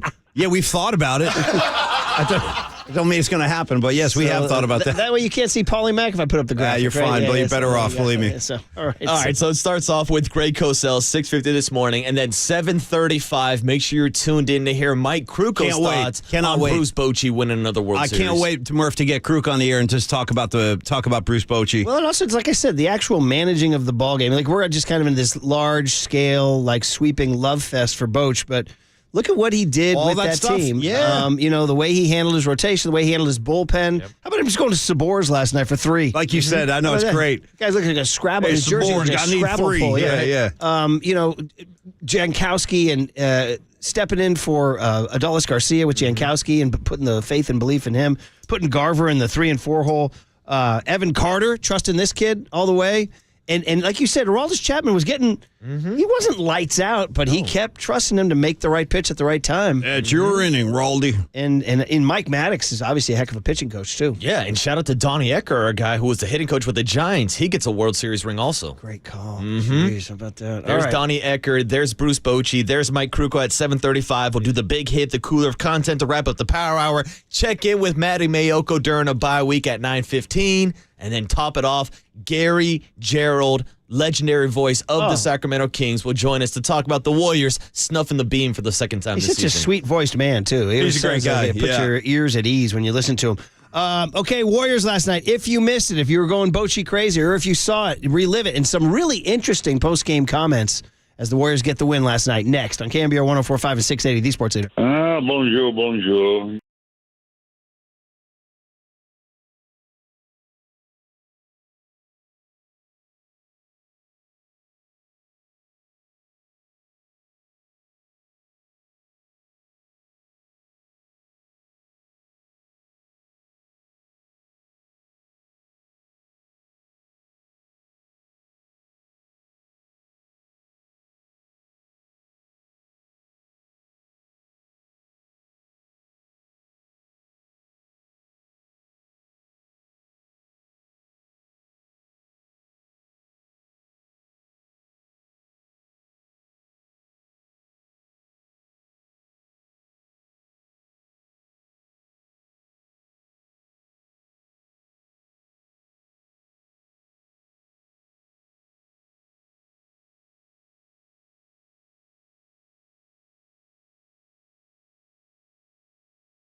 KNBR heads. Our digital team is dropping daily dimes on TikTok at The Sports Leader. We are KNBR.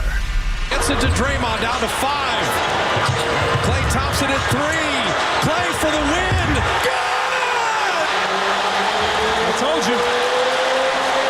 Klay Thompson is still out there. If you want to take Steph away, they got another killer. So here we go, throwing it up. It's got to be tipped in, and the Warriors win it. They set Malik Monk for the weak side. Klay Thompson wins the game. They've now won 4 in a row. Beat Sacramento twice. What a win. What a great game by Sacramento.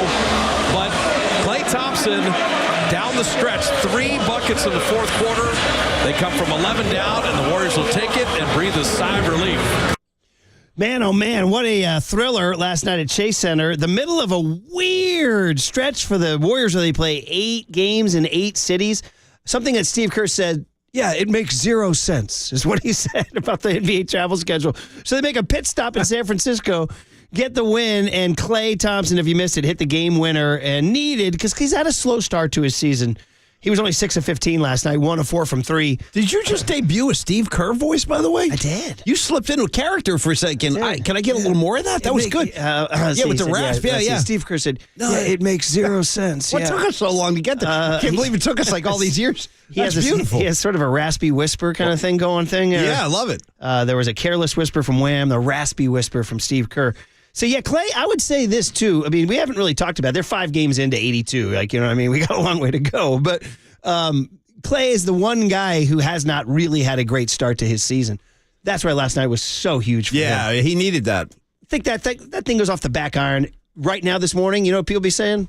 Man, Klay's dragging us down. Clay's old, man. And he's washed and all that. So, I mean, he hasn't. You know who else is having I say Klay, you know who else is having a slow start is Andrew Wiggins. Yeah, he is. Well, he had 14. Both had 14. Slow start. Yeah. To the point where he ain't, in crunch time, he ain't nowhere near the floor. No. And so, but let's focus on the positive right now, and that is the Warriors get another win, 4 in a row, and they're just gushing with a different kind of energy. It's the Chris Paul energy. Paul, you say BHE, big hit energy? I do. How about big CP3 energy? My God, this guy. I never thought I'd be saying that. Can't even live without this guy now. I can't remember what life was like without Chris Paul. I can't live without Chris Paul. Do you believe the stuff that's being said on this show? It's insane. And Draymond Green wanted Jordan Poole out so badly. It's unbelievable. The post-game quotes are insane. But let's get into some of the post-game sound because it was really fun.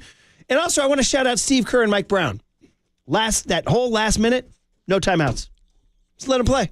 It was awesome. Kerr's big on that. He likes to let his guys figure it out. Yeah. It was fantastic. Yeah. Same with Brown, which, by the way, led to a banked Sabonis. I was like, bro, do not. Don't tell me they're going to lose on a bank shot from Sabonis. Yeah, that's crazy. In which he did not call bank. You know what I mean? That was... And Curry had hit a beautiful behind-the-back little wasn't floater. that nice? He had a floater. So it was just so much fun. Did you? Do we have the one for the postgame with Fitz and Kalena? Yeah. So here's your boys. Fitz is back in his end. Oh, no, he's flying high right now, Fitzy, yeah. So, and then Clay's back being Klay. So he's got the headset on. He's doing the fit. What'd you think of the Navy Blues last night? I was okay with them. I like those all right. Have you noticed that this year? As long as they're not wearing the blacks. I feel like the blacks. Have you noticed that this year they're wearing. So far. They're wearing their unis. We're going to knock. Because last year they wore the blacks became their home uni almost. It felt that way. So, yeah, I like to see the blue. I'm good with it. Rory has a loony jersey in the black rose. Yeah. Which now is almost appearing outdated. I know. You know what I mean? So, merchandise sales, man. Boy, that black rose, that became the official look of the Golden State Warriors. Well, and symbolic of the black rose season. And the crazy thing, that was the season of the black rose. A design observation from Paulie Mack, one of my famous design observations, because there's a million of them.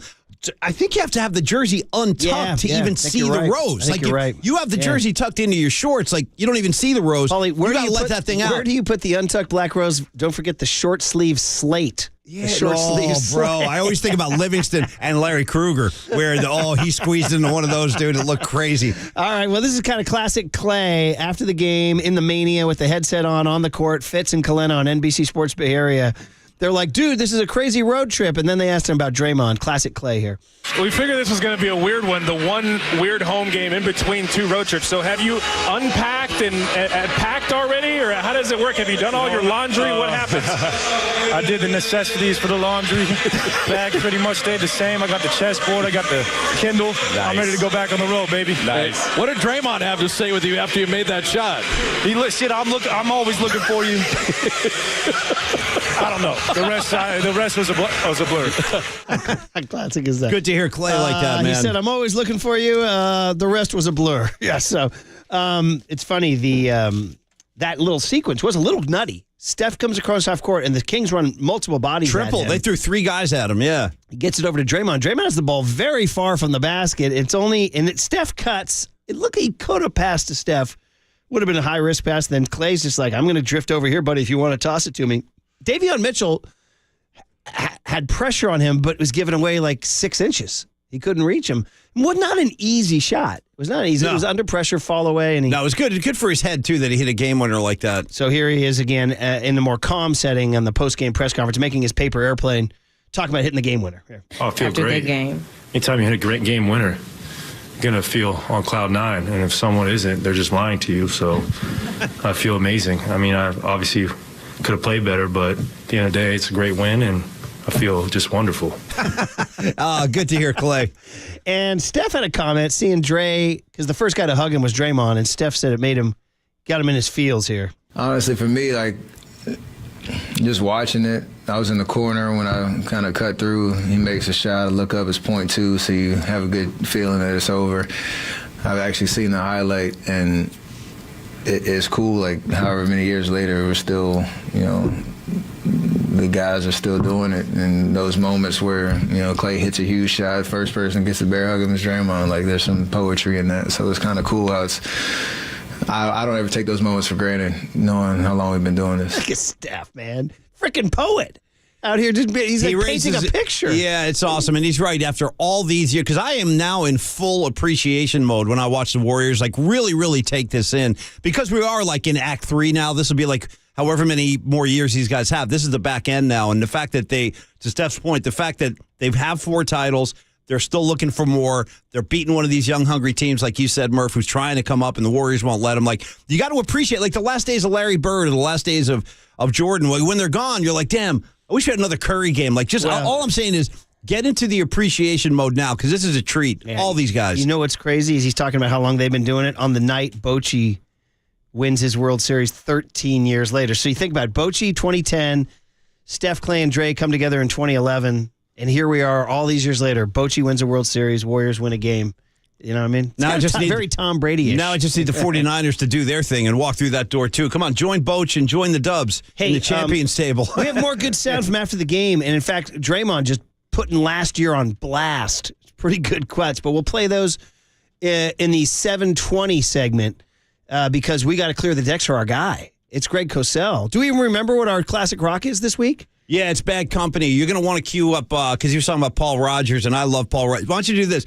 Play Bad Company, Can't Get Enough. That's standard, though, Can't right? Get Enough. Yeah, he'll know it. It's a big hit. I know. Yeah, Is there a secondary cut to make us seem sure. cooler? We could go way deeper. I mean, you want to go deeper? I think because he would appreciate that. Okay. I don't know. What do you think? Let's go with the big one.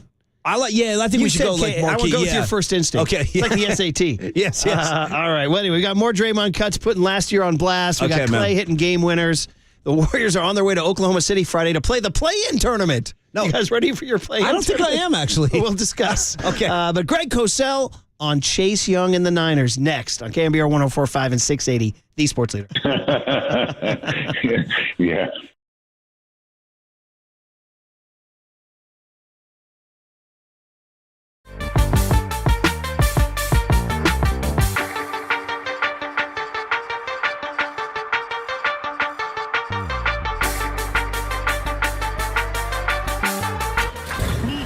From the Chilton Auto Body Traffic Desk.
for KNBR's Opening Bell Report. Sponsored by Protect Your Assets with David Hollander. Concerned inflation will ruin your dream retirement? Learn more. Listen to David's show every Saturday morning or call 1-866-PROTECT.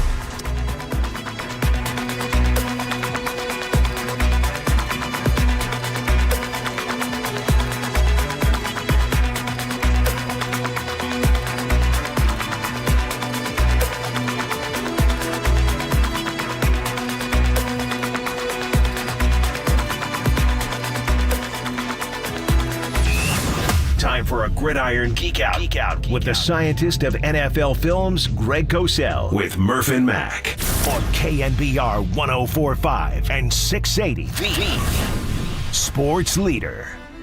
Let this roll, Paulie. Turn it up, Marcus. Well, it's not vocal. That's Paul Rogers. Great singer. Love this guy. Effortless. He's one of those guys that's just effortless. Yeah. Got a voice like honey, Murph. Yeah. Sounds great. Let me get one chorus and we'll say hi to Greg, because Greg knows what we're doing. He asked for this. Little Paul Rogers.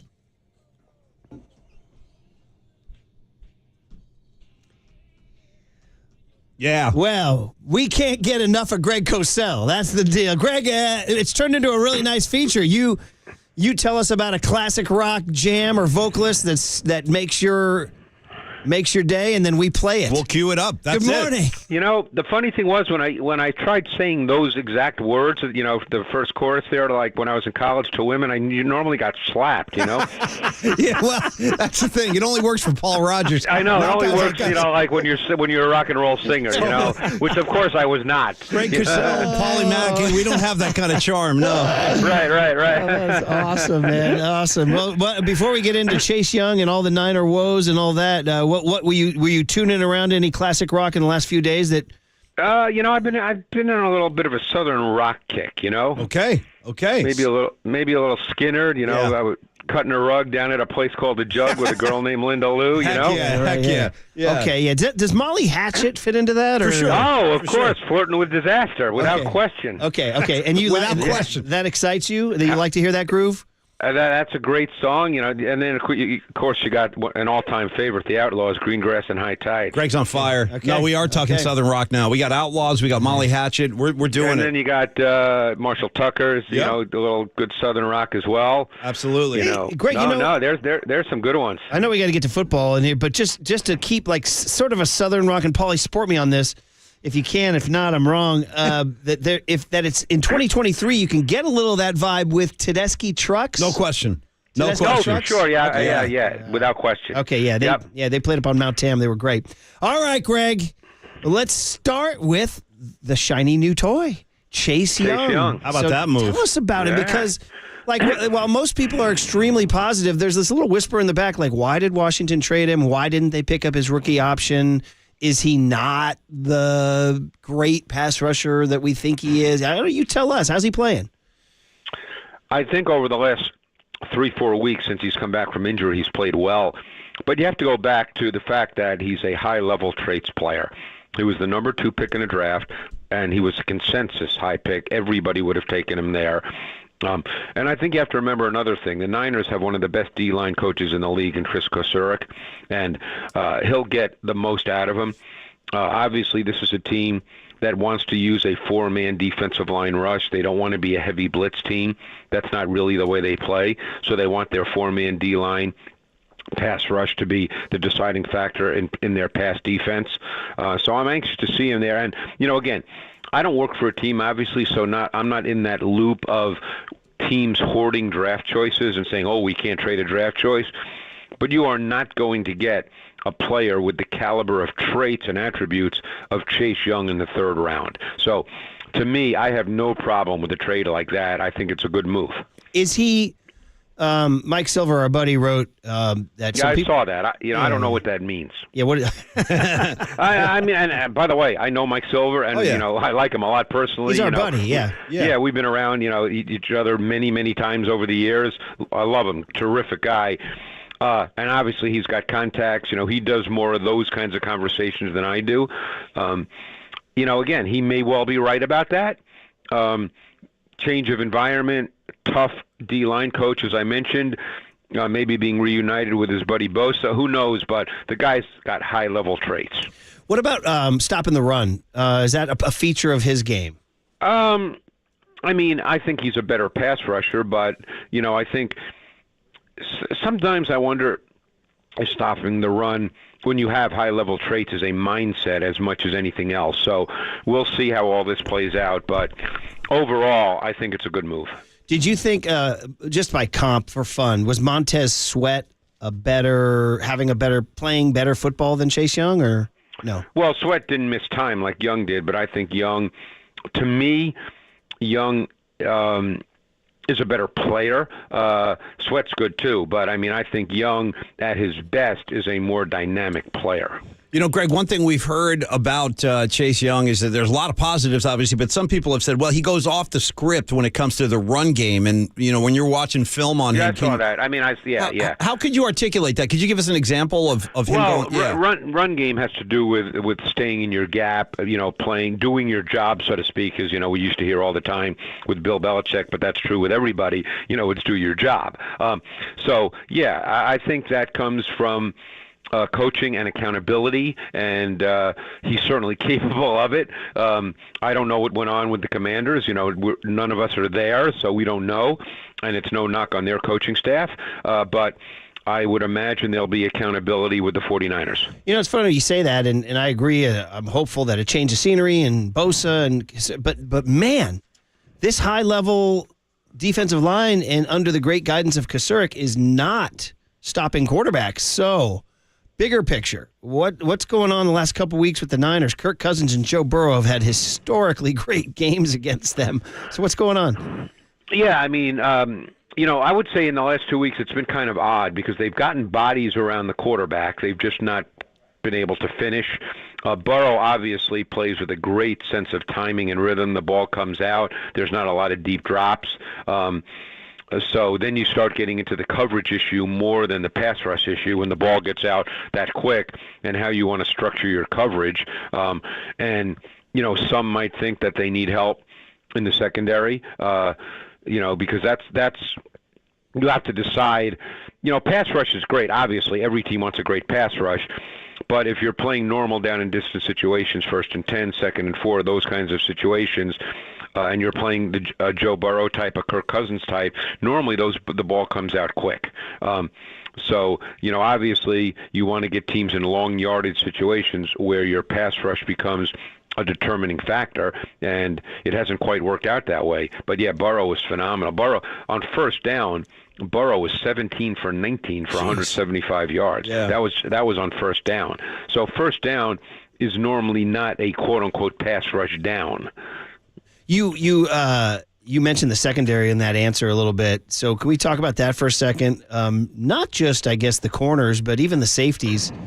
It seems like the Niners secondary, I don't want to call it a slump, or they're getting picked on, or just not playing well, or don't have the talent. Or you see secondaries across the league on film every week. Is the Niners secondary not measuring up? Obviously the last 2 weeks they've given up completions and yards. So therefore, I'm sure that will be a point of emphasis in the bye week that, hey, either individuals have to play better or maybe there'll be some adjustment in scheme. I guess we'll find out. They come off the bye and play, I believe, Jacksonville, is it not? Yeah. Mm-hmm. Yeah, and they're a pretty good team, so that's becomes a very, very big game coming off a 3-game losing streak. So we'll see if there's some changes made schematically. They don't really have personnel changes. I think the slot corner position, I think, has been a definite concern this season, and I think they knew that going in, and they settled on Oliver, who to me, again, they're playing the guy they think is best, and they're with him every day. They're not putting out the guy they don't think is best. Right. But I don't think Oliver, at his core, is a slot corner. More of a run defender tackler, right? Yeah, so they probably feel that they don't have a great slot corner, but he's the best guy, so they're putting him out there. Because Oliver, I remember watching him in college. He's a big kid. I thought he was an outside corner, but he's now playing in the slot. Obviously, he got beat on the Boyd touchdown. The other touchdown to Chase was a schemed play, so it's really hard to blame Oliver specifically for that, even though he quote-unquote was the guy who got beat. But that was a highly schemed play. But the touchdown to Boyd, he got beat. So, again, they obviously believe with what they have on their roster now that he is the best slot corner, or they'd be playing someone else. But I'm not sure if he is ideally suited for that position. That's going to be a problem that doesn't go away for sure, unless, I guess, Chase Young starts knocking down passes. Greg, by the way, just kind of, we're in a nostalgic mood because our old manager, Bruce Bochy, won the World Series with the Texas Rangers. So, asking about another San Franciscan who went to Texas, how's Jimmy Ward, speaking of slot corners, is Jimmy Ward playing well in Houston, or how is he? To be honest with you, that's one of those defenses I've not seen a ton of on film. I make it a point to watch C.J. Stroud every week, but I've not seen a ton of the Texans defense, so I don't really have any brilliant answer for that guy. Sorry. Okay, back to the Niner D-line, which is so touted and highly drafted and all that stuff. Our buddy Dante Whitner does provocative radio here in San Francisco, and he said, I'm going to nickname that D-line Velcro. Because they don't get off blocks. They're all stuck at the line of scrimmage, Or provocative comment. But is that what you're seeing? Like, are the Nick Bosa, Eric Armstead, Javon Hargrave, Cleve Ferrell, Drake Jackson, who's not playing much, Javon Kinlaw, are they not getting off blocks? Yeah, I don't think they've played the run particularly well. I mean, I really noticed this week that there were a number of runs by Mixon where they just got moved. And I thought that, it was a little bit of an issue. I think they're going to have to play the run better. That will be another point of emphasis during the bye week. Jacksonville will look to run the ball. And obviously, if you show weakness in a particular area, teams will look to exploit that until you shore up that weakness. But, I don't think they've played the run as well as the talent level would suggest. All right. Greg Cosell here. You're listening to KNBR and KNBR FM San Francisco, the sports leader, a Cumulus media station. So, lots of problems on defense. We'll see if they fix them during the bye week. We've gone this far and we didn't even mention the guy, Brock Purdy. Yeah, how about that, Greg? Greg, it looked like 2 games because entering the fourth quarter, or right before he released that interception to Jermaine Pratt, which was a fluky play. By the way, you guys probably know that was supposed to be a shovel pass to Kittle. Yeah, but it was covered, right? Lou Anaruno sniffed it out. The defense took it away, forcing Purdy to roll out to his right. And no matter what had happened on the play, it would have been called back due to an ineligible man downfield. But he did have Mitchell wide open for a touchdown. And obviously Pratt made a ridiculously great play. To me, that play... It's magnified because of when it happened in the game and the fact that it was in the red zone. But to me, that was not an indictment of Purdy. The next interception was just really bad. Yeah, and that was just that. People made, and I hate to slag this guy as he's having a tough time in Las Vegas, but a lot of people said that was very Jimmy G. Oh, boy, see? The Jimmy G knock on Jimmy. Here we go. I know. You always got to bring Jimmy into it, Greg. I know. Well, the knock on Jimmy was that sometimes he wouldn't see a linebacker in the middle of the field. Yeah. And so, I mean, that was an uncharacteristic read and throw by Purdy. There was a definite route spacing issue with Jennings and Ayuk. They were way too close together. Yeah. But Purdy threw the inbreaker right to Wilson. For whatever the ball was tipped, but it didn't matter. Wilson was sitting right there, and again, only he could tell you, but you watch a play like that and you just say to yourself, did he not see Wilson? I mean, he was right there in his vision, but it didn't register. Wilson clearly did not register in his vision and his mindset as he delivered that football. Yeah. Now, prior to that, we do have to give him, or I should say after he played that. really well. Yeah, and then I'll even throw in this one. After that pick, it's 24-10. He does lead a 75-yard touchdown drive, but that did include, Greg, and I wanted to ask you about this, the 2 across-the-body throws, one to Kittle, one to McCaffrey. I remember them, yeah. And then you watch so much film every week and for years and years and years. Are those are would you say those are ill-advised, or is that brilliant? I mean, those are... that's tough to say. I mean, do you coach that? No, but... he saw it and he threw it. I mean, that becomes an instinct in the context of a game. And I think you have to give him, based on his performance up to this point, the benefit of the doubt on those. Like I said, you're not going to say, hey, let's do that every week. But, he made one to Kittle down on I think it was a third down play, was it? Down in the red zone, which obviously worked, and they got a first down. But for the most part, I thought he made some really big-time throws in this game and played really well. Yeah. Look, anytime you throw interceptions, and keep one thing in mind, too. The dynamic, because of their defense, of the 49ers games has changed a little bit. They're not used to being behind in the second half of games. And, again, I'm not saying, Purdy can't play in those games. Look, we'd be having a different conversation if Moody didn't miss the field goal against Cleveland. We'd still say, hey, things aren't great, but they'd be 6-2 instead of 5-3. Right. And that's a big difference. And then we'd be saying, man, Purdy led an unbelievable drive for Moody to kick the field goal, instead of, oh man, what's the problem?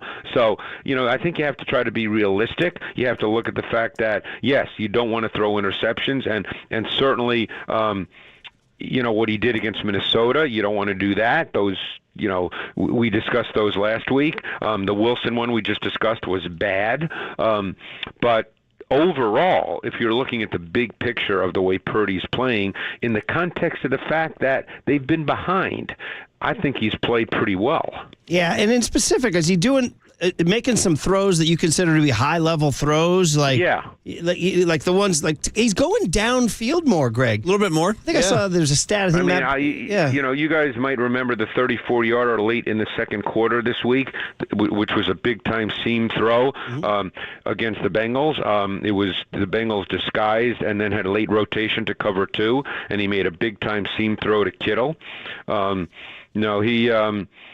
He made a big-time throw to Kittle on the first third-quarter possession for 32 yards. He's made some pretty big-time throws. And used his feet a lot. Yeah, he's starting to tuck it in, and run. Yeah. What are you seeing there? So, he's a pretty good athlete. He's not, an explosive athlete, but he's pretty quick-footed. He's a little, he's got good movement. So, look, he's not the issue with this team. Like I said, the dynamic of this team the last 2 weeks has been a little different because the opponent has scored a lot of points. And my guess is the faithful don't think that team should be scoring this many points against the 49ers. That's right. So it just changes, because the run game has not been a big factor. That's the other thing. Yeah. The run game has not been a big factor the last couple of weeks. Yeah, no, that's what my sort of wrap-up question was going to be. And then to add to the woes is the run game, and is that the O-line? Not well. Again, these are hard questions to answer, but I think look, the Bengals scored touchdowns on their first 2 possessions, and I know then on the third possession, the right after the second touchdown by the Bengals, the 49ers came back and made it 14-7. But I think the whole feel of games change when things like that happen. When all of a sudden you're down 14-0, even though it's still early in a game, the dynamic of a game changes. The Niners are not used to being in games like that. And, again, that doesn't mean you can't run the ball or you should totally abandon the run, but I think the feel of a game changes. And, obviously they want to get back to where, hey, their defense is playing well, we can play a 4-quarter offense and build as we go through the game, because that's what I think Kyle Shanahan does extremely well. But when you're down and you feel like you can't quite do that in the same way, it changes the way you call the game. Man, you talk about feel, Greg. For the first series of the game, I think they went McCaffrey, Juszczyk. 3 and out, 3 runs, stoned. yeah. And I remember, and the Juszczyk one, wasn't that 3rd and 1? Yeah. Yeah, it was ugly. See, that those kinds of plays are, again, I'm not saying that's the game right there, but that, it's third. You get to 3rd and 1, hey, you'd be thrilled to get to 3rd and 1 on every single series, and you don't get it, and it just, again, another kind of play that you kind of go, oh, you know what, and like, hey, it's 3rd and 1, we got to make those. Man, oh man. So listen, they got a lot to work out. In the meantime, before we let you go, how about what a bye week for the Niners for us to have as fans? Dolphins, Chiefs. Great games, Greg, coming up. There's a lot of good games this week. There's 4 great games, And they're like all in a row because Dolphins, Chiefs, 6 at our time, 6:30. Seahawks, Ravens at 10. Cowboys, Eagles at 1:25. Bills, Bengals at 5:30. It's like you could literally, like on the West Coast, be from 6:30 till about 9 p.m. I know, 4 different windows. I know, it's pretty cool this week. Yeah, and those are all really important games. And by the way, just a word on the way out the door. These dastardly Seahawks. They're like a freaking rash that won't go away. Yeah, they're rash that won't go away, Craig. And so what are they doing up there, and how worried should we be? Well, they're a solid football team. I mean, I think they're a good team. And when's the first game against Seattle? The Thanksgiving Day in Seattle. Thanksgiving evening in Seattle. Okay. So it's still a ways down the road. Well, I guess not that far. No, 3 weeks. They go right now. Jacksonville. Yeah. They go at Jacksonville, Tampa Bay at home, and then Thanksgiving in Seattle. Listen to this, Greg. Thanksgiving in Seattle, at Philly, home against Seattle. Oh, boy. Yeah, right? That's a tough stretch. It is. Well, yeah, Seattle's been pretty solid. Geno Smith's developed into a very professional quarterback. They have good weapons on offense. They can line up with multiple tight ends. They can line up with 3 wide. They've got a pretty consistent run game. They just traded for Leonard Williams. Their defense has been solid. They're a good team. I mean, they're not an easy out. So, I think the way the Niners have beaten them the last number of years, again, till they play the game, we have no idea. But, I think those will probably be tough, hard-fought games. But hey, they got to get to that game. I mean, Jacksonville, is that on the road? Yeah, Jacksonville. That's a tough game. Yeah, so they're going to go to Jacksonville. I mean, that's a tough game. Jacksonville's a good team. Well, we'll talk about that next Thursday. In the meantime, we'll just queue up some more classic rock. Hell yeah. There you go. We'll wish you well on a fun weekend. Have a good football. weekend, Greg. Yeah. And can't wait to talk to you next week, Greg. Thank you. Looking forward to it, guys. Thanks. As always, just like some of your favorite 20 minutes of the week. Well, he's one of the greatest guys you could talk to about Paul Rogers and football all at the same time. Does he have a Bochy-like vibe? Yeah, he's easy to love. Yeah, Greg Cosell. He really is. All right. Okay. We told you guys Draymond had some intense comments about culture. Yeah, I want to hear these, man. Talking about this year already being different than last year. It's almost like they cut like a tumor out. You know what I mean? And now they're healthy again. Yeah. And then Bruce Bochy tribute with Bright Kruko. That's all coming up on KNBR 104.5 and 680, the Sports Leader. Yeah.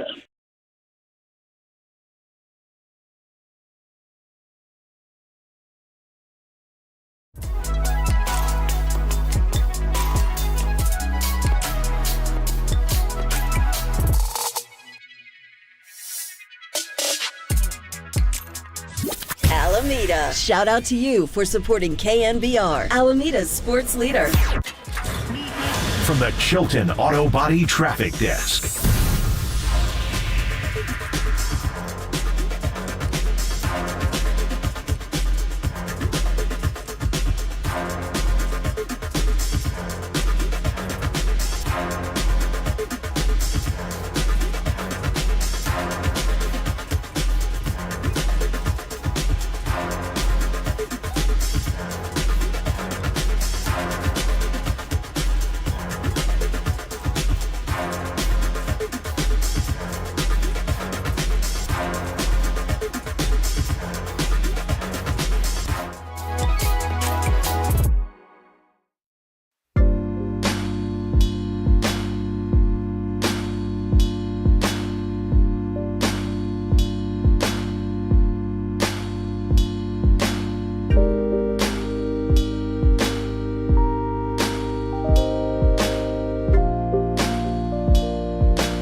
Yes, good morning to our good friends listening into the Murph and Mac Show today. We appreciate that very much. Steve Moscowitz, good friend of mine, drops by the show. A great tax attorney here in San Francisco for over 30 years and a great friend to KNBR and the Murph and Mac Show in particular. And Steve, I can say good morning to you on a Thursday, and there's one thing we've been talking about with the ERC program and facts and circumstances. Some people say, hey, could you ask Steve to talk about that a little bit more? Because I only heard pieces, and I'm not sure if I qualify. So, Steve, on a Thursday, can we do a little ERC talk today?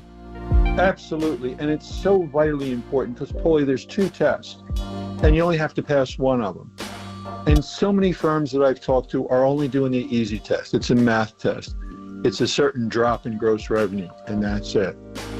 But there's another test if you didn't have that drop in gross revenue. It's a facts and circumstances test. But that's what we do as tax lawyers, legal analysis. And it seems like a lot of firms don't want to do the work, the effort, the energy, the time. We do. The only thing we care about is getting you every dollar to which you're legally entitled. Bottom line is this. If you were turned down for ERC because your gross revenue didn't go down enough, talk to us just like you would with a medical doctor for a second opinion.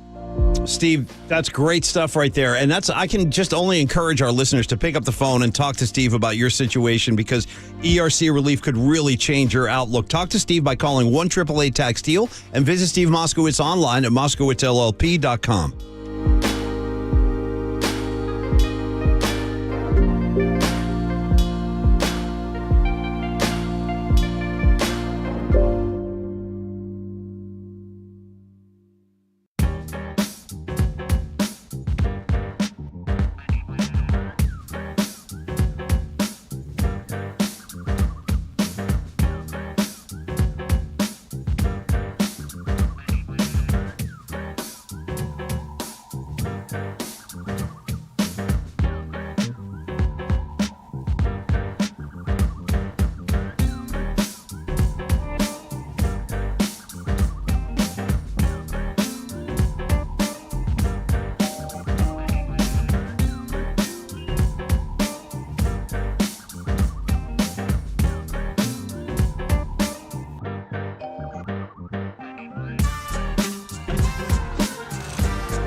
Now, time for the Protect Your Assets with David Hollander Business and Technology Report.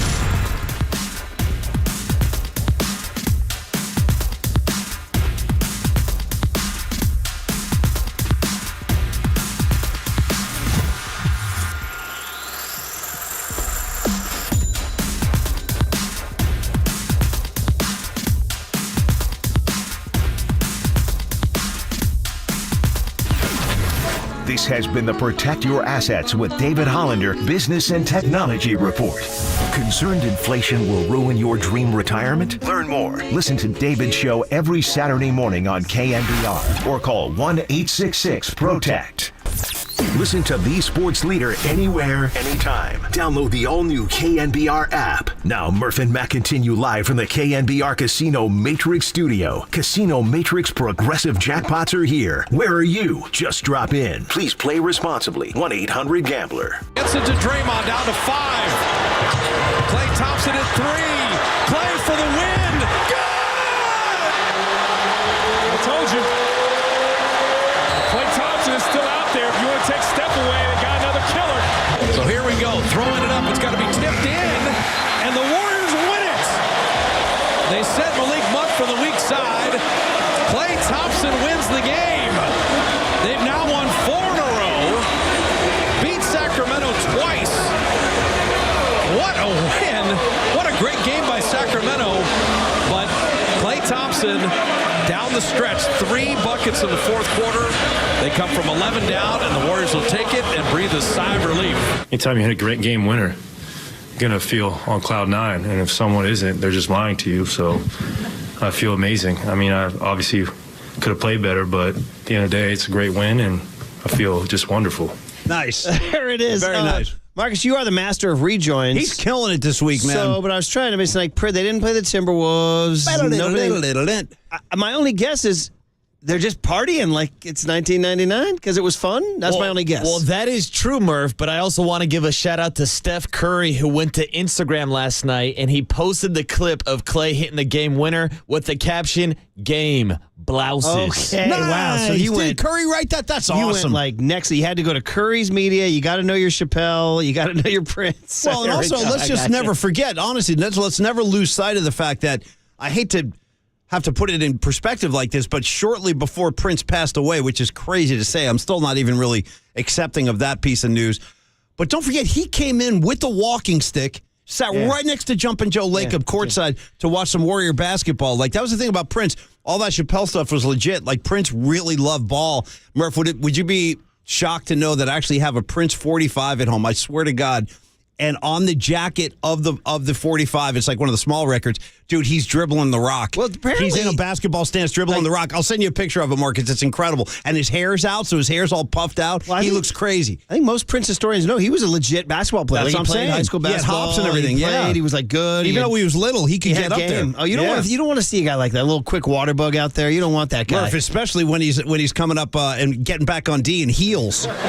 You know what I'm saying? He's got those boots on. He's in heels getting back. So if you missed it, Bruce Frazier, Warriors assistant coach, called in to Adam Silver. Silver said, wait a minute, this is the 415 area code.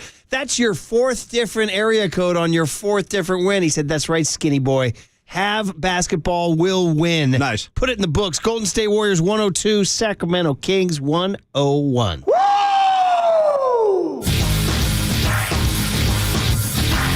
Beautiful basketball. Beautiful basketball. That is buttery. It's lovely. Yes, sir. Maniacal laugh there from Steph. And if you missed it, a crazy final 35 seconds where the Warriors were down 1. Steph comes down on a sort of a quick developing play, drives the lane, goes behind his back, and shoots a little floater in. So the Warriors are up 1. Beautiful shot. Kings come down. Warriors play good D, which they did for most of the night, I thought, and force Sabonis into a sort of an not off balance, but sort of a low percentage top of the key jumper. He banks it in. Warriors then inbound the ball. By the way, this is all with no timeouts. No timeouts. Mike Brown and Steve Kerr going, just let them play, baby. Go play. They come down. Steph comes across half court. They run 2 bodies at him, almost a third. He's got to get rid of it. He gets it over to Draymond. Steph's covered. Draymond sees Klay. Klay kind of floats over, takes the ball, 1 dribble. Davion Mitchell bearing down on him, and with less than a second to go, strokes the game winner. Do you think Warriors win 102-101, their 4th straight win since the opening loss to the Suns? And now it's just like... Well, it's a party. They're having a great time. No, the life is back in the building again. You can tell the guys on the floor are having a good time. Murph, do you think that with this win, I mean, that's twice now already this year, and you can tack on the playoff series, have the Warriors inflicted enough psychological damage on this team, this young upcoming team, to just know that, hey, every time you try to flare up, we're going to be there to put our foot right on your neck? Do you think they've checked the box that way, or is it going to be a season of a slugfest with this team? The answer is with yes. The Kings. They have. They've snuffed the beam. Yeah, They've snuffed that's the what I'm beam. saying. And by the way, Barista sent out a tweet last night saying, light it, and sent a picture of a bottle of Jim Beam. How about that? All right. So it's terrific. Barista has comedy chops. By the way, including preseason, they've played now the Kings 11 times in the last 17 games. Isn't that crazy? Yeah, it is. Isn't that crazy? Because they played them twice And in the each first one of them 5 is years. like a dog fight. I know. You know what I mean? So, yeah. But after the game, so with everything happening, like Chris Paul's in the closing lineup every night. And the You mean Warriors my just guy seem to Chris be- Paul, CP3? That's My guy. unbelievable. Who knew he was the man we've been waiting for all along, right? And so after the game, they're talking about just what a great vibe it is and how they're winning games and how they're playing D and how Chris Paul's distributing and they trust the second unit and everything's great. And it finally leads to Draymond just dropping a bomb. I don't know about Jordan.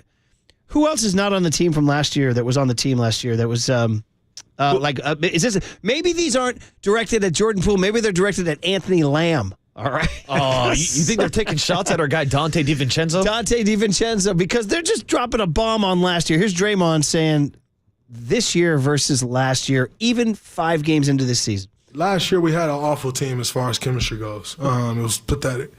But chemistry has been a strong suit here. That's why Steph has been here for 15 years, Klay's been here for 13, I've been here for 12, and Luna's been here for 9.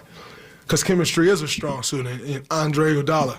The list goes on and on. That's why so many guys have been around here for so long, because the chemistry is what we've hung our hat on. Well, you look at last year and you say, oh man, this team hasn't lost a Western Conference series under Steve Kerr, and then it happens. The big reason why is our chemistry sucked. And so, I don't look at that as, oh man, like this is a team that,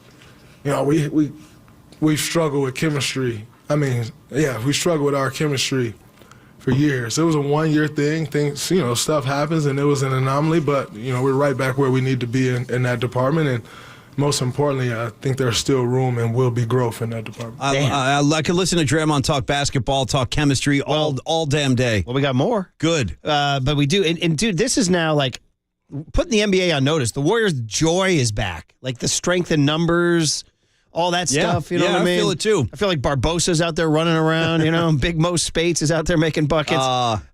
Here's more Draymond about last year. He didn't stop there. By the way, they said he was making a paper airplane. He's now stolen Klay's paper airplane. Yeah, that's Klay's act, yeah. And he was making a paper airplane while he said this. Oh, yeah, no, that's all good. Last year was horse. It's hard to come to work. Y'all see me trying to do Klay's little paper airplane. It was hard. It was hard to come to work. Not fun, and so this year you see the joy, on guys' face when they come in the building. You got guys like staying over 2 and 3 hours after, just sitting around talking, getting here 2 and 3 hours early just to be here. It's like you start to see that and you're like, okay, this is a group that likes being together. Boy, I mean, Murph, who knew that DiVincenzo was such a problem? No, I don't think it was DiVincenzo. Who was the other guy? Not Lamb. Who was the Ty Jerome? It's all about Ty Jerome. Yeah, who knew, right? Who knew Jerome was such a problem? Ty Jerome's reading his phone going, damn. Yeah. They didn't like DiVincenzo, Ty Jerome, these are the kind of guys you can't have. And I get that there was chemistry problems last year between Draymond and Jordan Poole, obviously. But he's talking about how hard it is to show up to work. This is one season after they won an NBA title. I know. That's what I'm saying. It's hard to show up to work. By the way, a little known fact, Draymond actually was talking about his year at KNBR. Last year was horse. Yeah, last year was horse. Hard to get the hard to come to work by. And then finally Curry. So it's funny, they only got together like 3 times in the summer. They had like a dinner in Vegas. Wait, who are we talking about? The Warriors. Okay. Like Chris Paul flew in on that. The famous Southwest flight that he took when he stood like C-21. You know what I mean? He didn't have overhead space. Is that Chris for him. Paul in line? Yeah. The famous Southwest flight. Then they had a dinner in Vegas, and they had a dinner somewhere else, like L.A. or something like that. Apparently, these were like the most impactful. Must have been one hell of a dinner, yeah. Curry said that the offseason bonding is what you're seeing here. It matters. To you here, yeah. I understand the vibe of how last year went. I know you could waste a lot of breath talking about everything that happened last year, but the way that the season ended and what happened over the summer, I think that the times that we got to spend together as a group, the 2 or 3 times we all got together were huge, so that there was you could kind of get the elephants out the room of CP joining our team, and like you said, some of the other vets that we had coming in, Corey, Dara didn't get to go to much because he was playing overseas, but GP back in the fold, starting the year, we just played and hung out on and off the court, and it helped to have some familiarity, understand everybody's personalities and presence and motivation going into the year, and I think it's translated to some early success for sure, because even though we're not playing perfect basketball, there's nice cohesion and chemistry and trust amongst each other that whoever's out there is going to take advantage of that time they're on the court, knowing that there's so many options that coach can go to, so many different lineups, and without that trust, there can be some bitterness that could creep up based on who's the finishing five and all that type of stuff. And we know it's going to change from game to game, and everybody's going to get an opportunity. And we have to, believe in that throughout the course of the year. So us getting together over the summer to build that trust was huge. It's picture them holding hands and skipping through the meadow.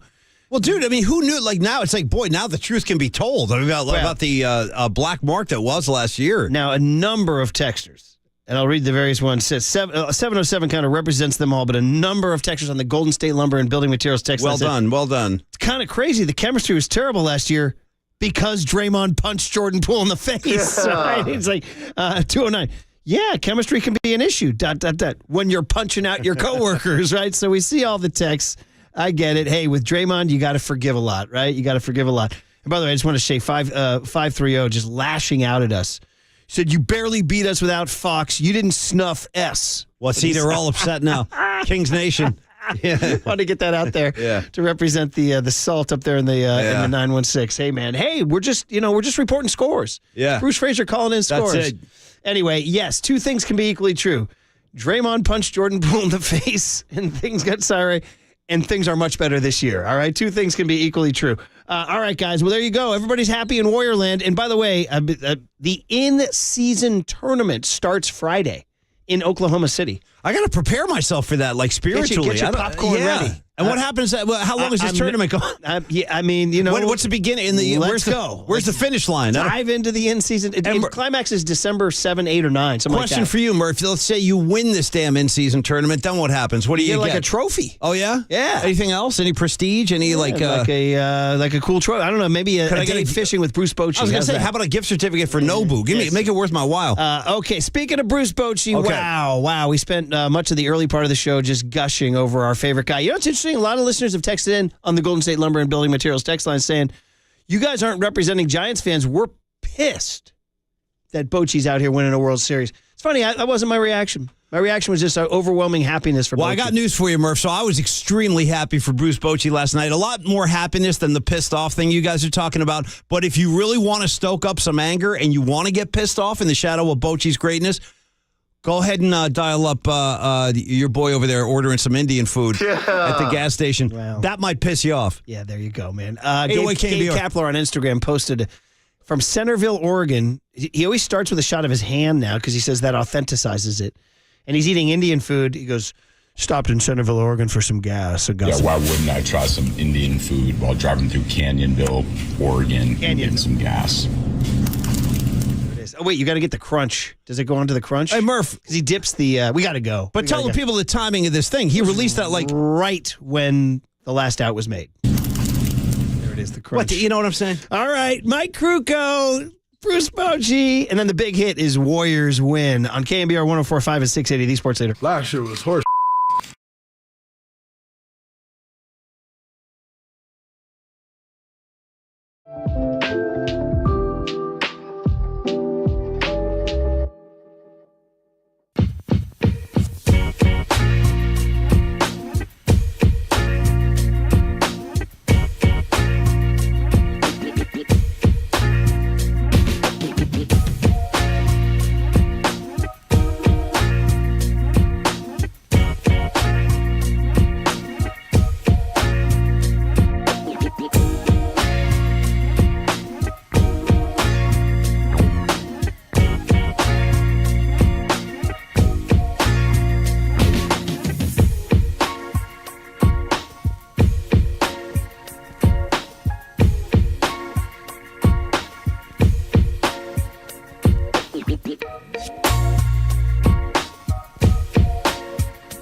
morning Bay Area. Good morning.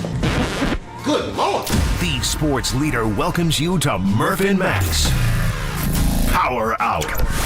There's no question we've got the best in the booth. That's why Murph and Mac catch up with Kruk right now. Sponsored by your Northern California Honda dealers. Honda is value. Get a great deal now at your NorCal Honda dealers. On KNBR 104.5 FM and 680 AM. Wow.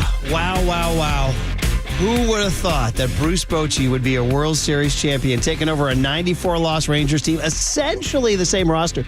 Seager and Semien and Lowe and all these guys. He did add Nate Eovaldi and Jordan Montgomery, but man, oh man, what a story. There he was holding the Commissioner's Trophy again, something we saw in 2010, 12, and 14. He's now joined this list that only Casey Stengel and Joe McCarthy with 7, Connie Mack with 5. Only 3 managers in the history of baseball have more than him. It's incredible. He ties Walter Alston and Joe Torre. It just couldn't be happier for the guy. Baseball's over, though. No more baseball games. We now go to free agency 5 days from now, and we go to Mike Krukow right now on the Yuma guest line. Mike, there was our guy, Bruce Bochy, holding the World Series trophy. It's blowing my mind, Mike. Yep. Good morning. How are you? Oh, good. And I couldn't be happier for him and for Texas Ranger fans. I mean, this is the first time. 53 years. Does this sound familiar? Yeah, right. I mean, Giants fans had to wait a long time, and the Texas Rangers had to wait the exact amount of years that the Giants fan did. So we know what the party was like in Texas last night. It was probably still going on, but to see Boch standing there with that big old smile and just that look of accomplishment and bringing something to a city that is starving for a world championship, and to see it all unfold, it was just great. It's a great story, as was the story of the Diamondbacks. I mean, you think they went through the Brewers, they went through the Dodgers, they went through the Phillies. My goodness, I mean, nobody envisioned that they could get as far as they did, and they actually had us believing that after the first 2 games in Texas, that it was going to go 7 games, but the Rangers would have none of it. So I tip my cap to both clubs, really, but certainly to the Rangers. So let's talk about how it happened. I mean, like, how does he win a World Series? And by the way, won every single road game. Incredible. It really is incredible. I think most people would say it starts with the 2 big studs in the middle. And they went and spent the huge iron for Marcus Semien and Corey Seager. Seager wins the World Series MVP. He joins Reggie Jackson as the only guy to win it. By the way, here are the only guys to win 2 World Series MVPs. Bob Gibson, Sandy Koufax, Reggie Jackson, Corey Seager. It's a pretty incredible list. Not a bad list. Does it start with Seager and Semien, Mike? And does that mean, you got to have stars anchoring your team? Well, you do. You've got to have stars that anchor, but you have to have good people coming out of your minor league system, too. And they had Jung and they had Heim that maybe they weren't originally drafted by the Rangers, but they were brought in as young players, and they were developed. Carter, I mean, he was kind of a flop in Minnesota. They picked him up. And boom, big-time contribution from young players. You get that mixed in with the consistency and the productivity of a couple of big-time veterans, and now all of a sudden, you've got a lineup that's got voice from the first guy through the ninth guy, and they play defense. I didn't have any idea they were as good a defensive team as what I saw. When they play all the way through this month of October, they picked it clean. They were really a good team with the glove, and and they persevered. They had a lot of good people go down. I mean, they had a lot of big arms go down, but yet they kept at it. And I credit their front office too. I mean, they sold some of their future to give themselves a chance. They took on an enormous amount of money to give themselves a chance, and they did everything that they could possibly do to win, and then they brought it home. And and I think a lot of people really feel like they have a hand in it. Obviously, Bochy and Chris Young, the general manager, but I think everybody in the front office feels they had a hand in this. And to me, that sounds exactly like 2010, where you had contribution coming from everybody. You had that sense that the stars lined up, and I think they feel that way in Texas today. Man. It's incredible. We're so happy for Boch. What a story that he, so-and-so retires in 2019, but then comes back and it's the Rangers who lost 94 games last year. Now, they did add a couple guys, and one of the guys they added is someone we need to talk about. That's Nathan Eovaldi. Mike, he went 5-0 in the playoffs in October. 5-0 with a 2.95. He was money. In 6 starts. He pitched in 4 elimination games and got the win in each. The Rangers won all 6 games. He was cool as a cucumber. That he pitched. His 5 wins in a postseason ties an MLB record. He's the first pitcher ever to have his team win all 6 games he started in a single postseason. And, Mike, he was working out of jams all night last night. This is a guy, he was a Dodger, right? Way back when, as I recall. What do you see? I got to think Mike Krukow loves the way Eovaldi handles himself on the rubber. Oh, I do. But you remember when he got traded from the Dodgers to the Marlins, it was the Hanley Ramirez deal, right? And we saw this guy, and he's throwing 100 miles an hour. He was all over the place, and really just a wild arm, and had no clue what he was doing. But boy, did he learn it! And one thing along the line of did he learn it, he discovered he was cold-blooded. I mean, he likes those big games. He's an adrenaline guy. He knows how to channel and process adrenaline. And actually, I would imagine looks forward to it because he was Madison Bumgarner lad. I mean, you just sensed it when Bum went out there all those years that you're going to win no matter what. I mean, he was just going to shut him down, and that's the way it looked with Eovaldi. Look, the first 5 innings of last night's game, the Diamondbacks threatened. I mean, Eovaldi was in a stretch the whole time. Mm-hmm. And you kind of had a sense how the game was going to go when you had set the table that many times and you can't get the money hit, and he pitches out of it that many times. You're just thinking this might not be our night, and indeed it was not. Beautiful game from the perspective that they're 2 starters going hard at each other. It wasn't until the 7th inning until there was finally a break when the Rangers put 1 run on the board against Zach Gallen, who also was brilliant. In my kind of game, I mean, it was 1-0 going into the 9th inning. And then all of a sudden it just blew up on the D-backs. But Eovaldi, I mean, he's now a legend. And what do we always say? What do players want to be more than anything? They want to be remembered. And Eovaldi in Texas, he's right up there with Sam Houston. And Mike, he did that. Don't forget. Do you remember that overnight game when the Red Sox won the World Series in 2018? And he went that 18-inning game. He threw 6 innings out of the bullpen in that game, and so he's one. Give him the ball. Now, I'm reading online. Red Sox fans are furious that they let him walk, and so everybody's. Well, that makes sense. You're right, man. Retrospect is always right. It's a 20/20 hindsight. Hey, Giants fans are upset that Bochy was at the helm. And he brought home another World Series championship. I mean, so it's just the mindset of a fan. But the bottom line was, and Bochy said this after the game, he got a ton of phone calls, a ton of text messages from Giants fans that were in a total applause of what he did. And he just said it was such a wonderful time in San Francisco, and to have and feel the support still from the Giants fans meant a lot to him.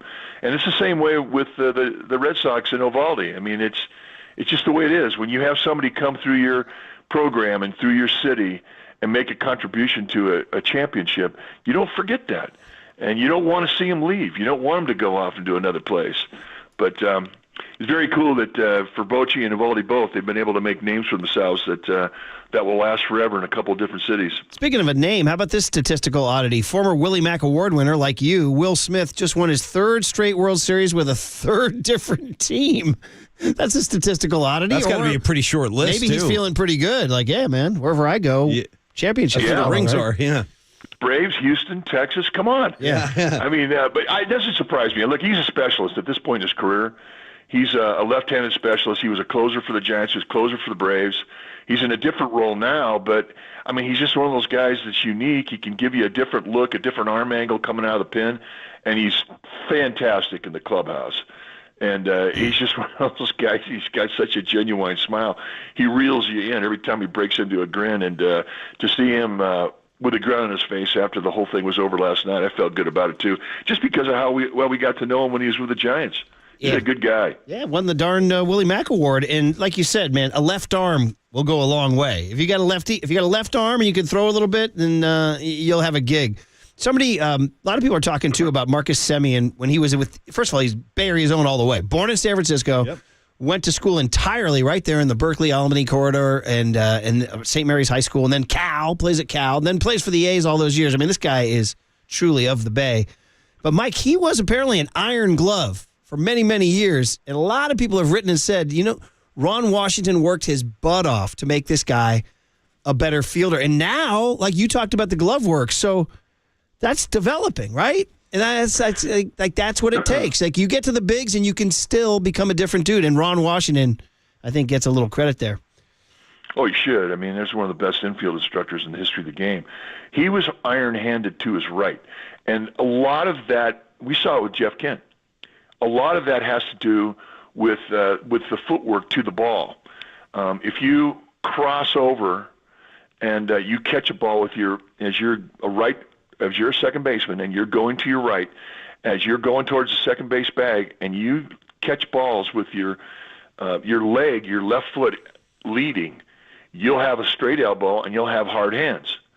And what you have to learn is when you go to your right, you try and position yourself to where you can catch the ball with a lead right foot. That gives you the ability to bend that your left elbow and gives you softer hands. And that's the technique that is very, very difficult because you have to really readjust instinct. Your instinct is to get to the ball however you can, but now you have to start thinking about your footwork to the ball, and that's how he improved his hand. He made a play in last night's ball game going to his right that was very difficult, and I don't think early in his career he could have made it. And it was a kind of a weird hop that he picked up on his backhand. If he doesn't have that soft bend in his elbow going after it, he doesn't make that play.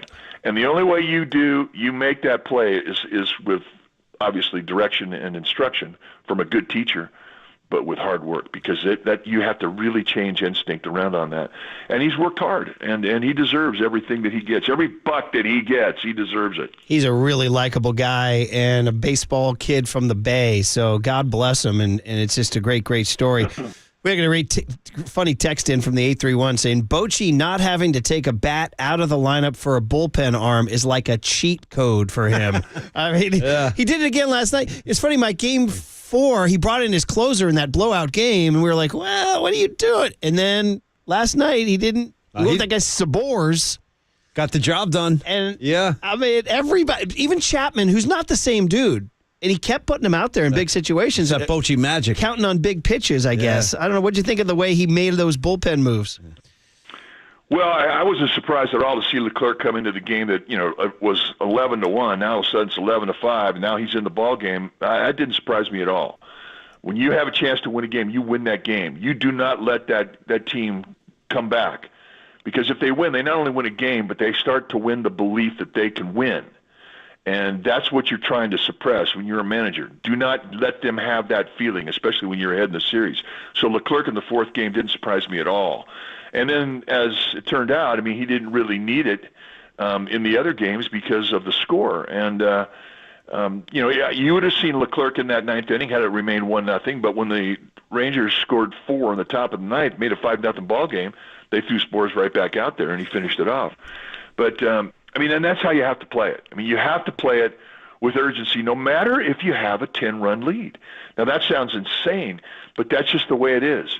Because if you turn your back on that and you say, well, I'm going to rest my guys today and I'm not going to take advantage of this score, and that team comes back and they believe that they can win in a short series, that's bad. Yeah, you have a chance to lose that series. So what Bochy did there in Game 4 to bring Leclerc in to finish it out, even though it was a lopsided score, not a surprise.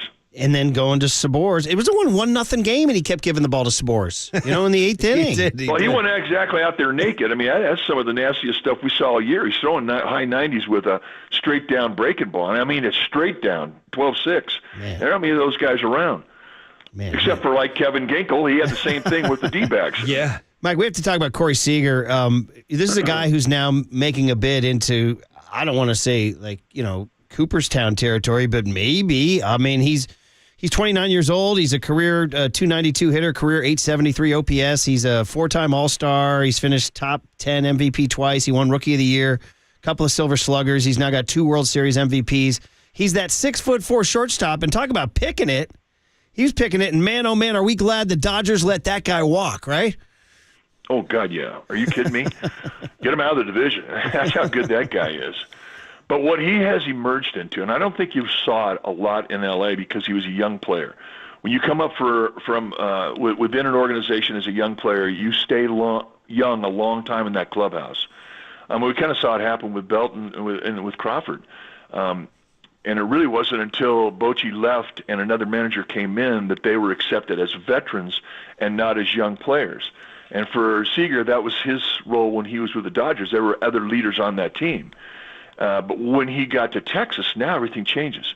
He comes in as a mercenary with a big contract, but more importantly, he comes in as a veteran presence in the clubhouse. And he emerges in a new role. And, there's leadership from him in the clubhouse and on the field. I mean, that's from a shortstop's perspective, that's really where you hope your leader comes from the catching position or from the shortstop position. And for the Rangers, I mean, he's that guy. And why not talk about a Hall of Fame resume? He's putting it all together.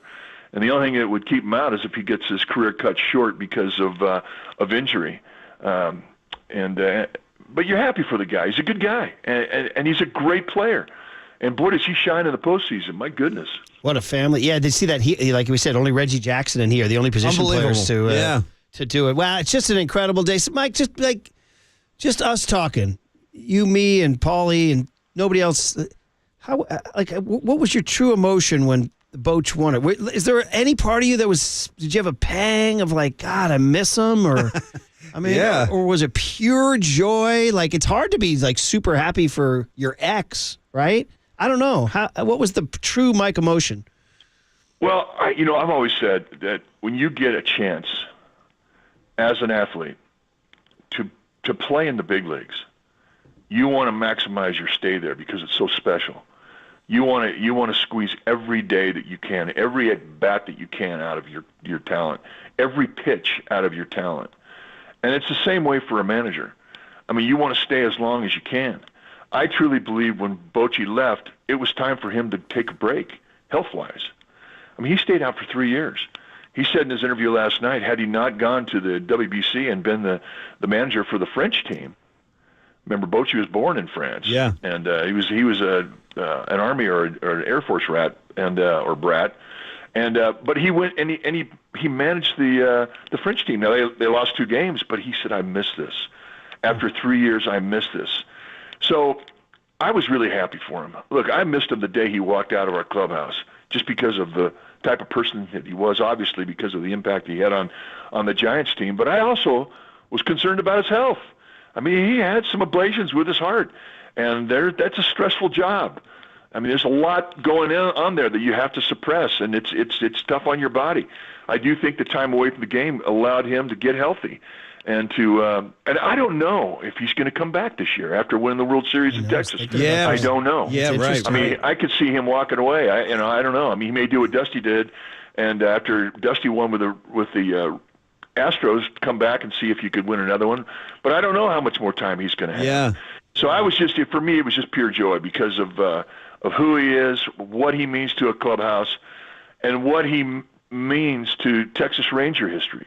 Because it's good history, but the one thing that they didn't have the trophy, and now he's giving it to him. So I was really happy for the guy. Yeah. But, I was happy for the D-backs and Torey Lovello, and that organization's a great organization. I was happy for them as well. But certainly with Bochy and our relationship with him, it meant a lot to all of us who rooted for him when he was with the Giants. It's all just a very, very, very historic moment, and for Bay Area baseball, just a huge emotions coursing through us, man. So, and then there were 5, Mike. Mariners, Padres. Yeah, right. Brewers, Rockies, and Rays. Well, so those are the 5. They're left in the room standing. They don't have a World Series trophy, so. But it gives you an idea just how hard it is to win the damn thing. I mean, it's such an incredible accomplishment. And the beautiful thing about it is what it does to your community. Mm-hmm. It unites everybody. And I don't care what your political beliefs are, your religious beliefs. It doesn't matter. When you go through something like that as a community, that happens because of a positive thing, it's rare.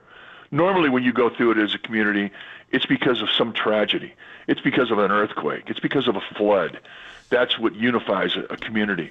But when you have something as simple as a baseball game and a baseball season that unites a community in that way, it's truly magical. It really is. And I hope that someday those teams all get it for what it will mean to their community. There's nothing like it. Incredible. So congratulations to Bruce Bochy. So, Mike, and then by the time we talk to you next week, we can turn our focus to the Hot Stove League. So thanks for the time and the reflections, and enjoy the weekend. We'll talk Tuesday. Thanks, Mike. Had a bit. Mike Kruko every Tuesday and Thursday. By the way, Steve Kerr joining Tolbert and Cope today at 5:30. And you are listening to KNBR and KNBR FM San Francisco, the sports leader. Hey, while we were talking, Cumulus Media Station. Quick note on Kerr. While we were talking to Mike just then, they were replaying the end of the Warrior game, and I glanced up there. You got to check out the smile on Kerr's face in the background when Klay hits a game-winning shot, just ear to ear. Great times out there at Chase Center. That's where we transition to for the big hit, but 408 wins the text of the day. He says, I ain't going to lie.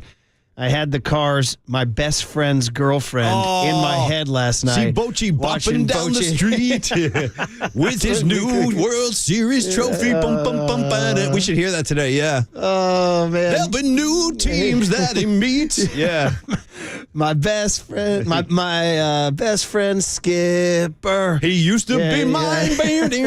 Yeah. He used to be mine, Murph. Damn it. Or Paulie, we can take another Cars song, say, it's an orangey sky, always with some other team. By Boch. By the way, Murph, did you feel, it's a great psychological question you brought up with Mike about your reaction. Like, I was joyful. I was very, very happy for Boch. I actually did suppress a couple tears. I don't want to get like full on with that, but I really was emotional about it. Just joy and happiness for Boch and his journey and everything.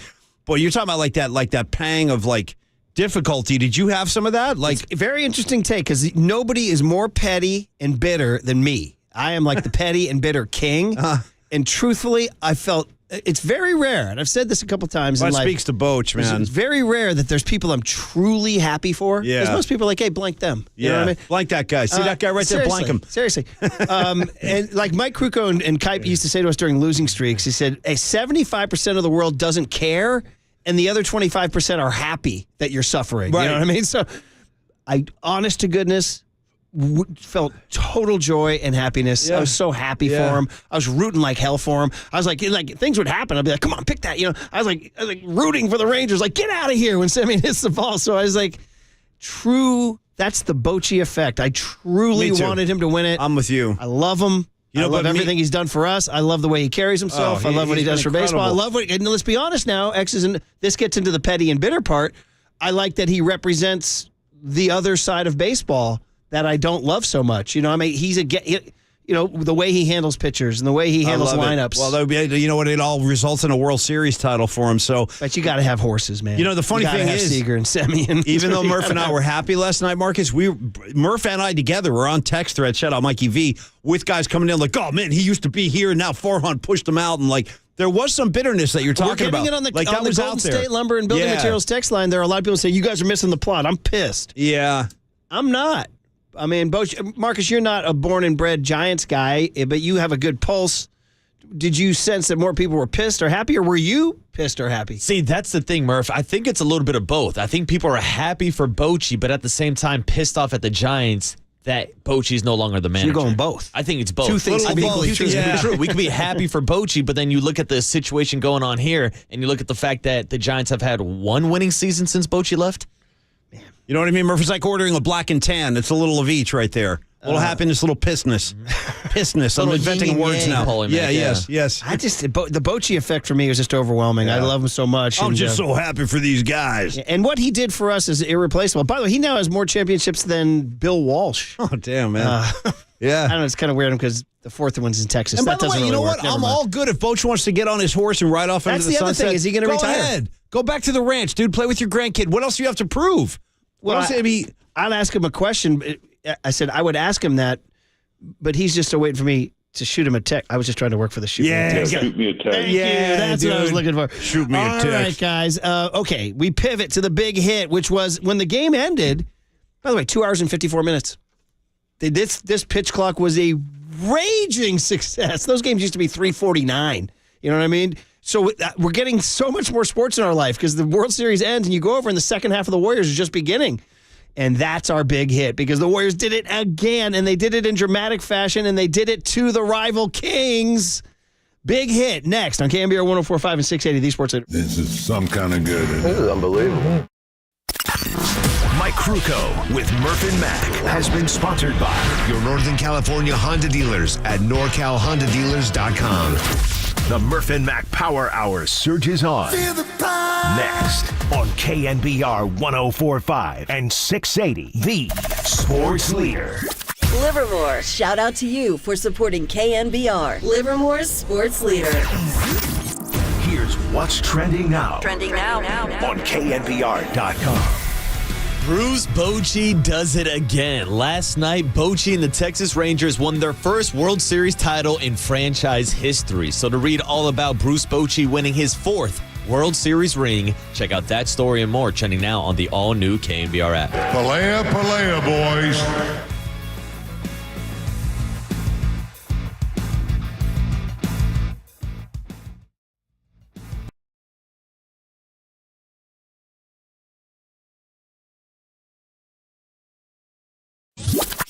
Now. This is Murph and Mac's Big Hit. I'll take a hit. Hit me. Sponsored by Benjamin Moore Paints. Experience the Benjamin Moore retail difference at their independently owned, authorized retailers today or at benjaminmoore.com. On KNBR 104.5 FM and 680 AM, the sports leader. See multiple guys hounding Curry, and so Chris Paul comes to get it. Now Steph's got it. And they can do 2 for 1 if they want. Curry behind his back, runner for the lead. Ripped in! That's perfect. Just what the doctor ordered. Now 1 stop. Everyone on their feet in chase. Malik Monk working on Payton. Sabonis for the lead. Baked it in! Everyone running to Curry. There's 3 Kings there. Gets it to Draymond, down to 5. Klay Thompson at 3. Klay for the win. Good! I told you. Klay Thompson is still out there. If you want to take Steph away, they got another kill. So here we go. Throwing it up. It's got to be tipped in. And the Warriors win it. They set Malik Monk for the weak side. Klay Thompson wins the game. They've now won 4 in a row. Beat Sacramento twice. What a win.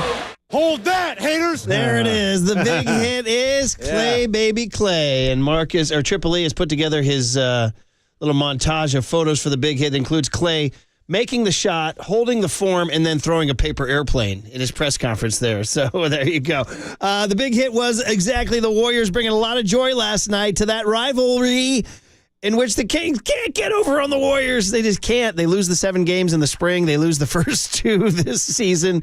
And man, oh man, did the Warriors say some interesting things after the game last night about just how this season feels so different. You can tell than last season. And you can tell by watching these guys. You can see it on the floor. Paulie, who knew that Chris Paul was was you all along, Chris Paul? Bizarro land we're living in. I told you we showed Jerry Maguire to the kids recently, and it's Chris Paul bursting into the room going, when you complete me, and Steph standing up and saying, you had me at hello, Chris. Dude. You know what I mean? Yeah. It's incredible, this Chris Paul. We've gone from I'm feeling weird about it to can't wait. And meanwhile, Jordan Poole, did you guys see KNBR Instagram had it? Jordan Poole's he was number 1 on Shacked in a Fool for his turnaround 3 that bricked. When he shot the 3 and then he turned around and bricked. He's pissing people off. He went viral yesterday or 2 days ago for for the one he tried to. They came down and he just launched a terrible shot with Porzingis right in front of him. Yeah. Porzingis just swatted it. Well, and he's under fire too. I think they were playing the Hawks and they were in Atlanta and he was on like a fast break. He had the rock in his hand, Jordan Poole, with a guy trailing him. And instead of just going up in the fourth quarter, like just putting the ball in, like he bounced it off the backboard. The guy behind him trailing, he did the slam dunk, and then the boos just started raining down on Jordan Poole. He's having a hard time, bro, everywhere he goes, Yeah, Marcus. Paulie Mack, it has not been a pool party out in Washington. I saw some of those clips that Murph was talking about. Yeah. Porzingis swatting him the other night. I see people commenting about how it looks like he's playing in like a YMCA game. Oh, jeez. Like he's just kind of lackadaisical. Yeah. And I think that's the biggest kind of change I've seen so far with Chris Paul in the second unit is the fact that there aren't these careless turnovers. It's not Jordan Poole dribbling the ball off his foot at the end of a game. Oh, by the way, they lost again last night. They're 1-3. Hey, not our problem, man. He went 5 of 13 from the field for 13 points. So it's out there. Anyway, it's a pool party. Back to this. And okay, I would say that while the Warriors 4-1 start has excited all of us. Oh, and you can't make it official until you call it in. Right? I would hope so. I mean, Bruce Q. Frazier now has Adam Silver on speed dial. He's going to call it in. Silver's like picking up the phone. He said, "Wait a minute, this is from the 415." This is the 4th different area code you've called from in the last 4 games. He said, that's right, skinny boy. We will win anywhere we go. Put it in the books. Golden State Warriors 102, Sacramento Kings 101.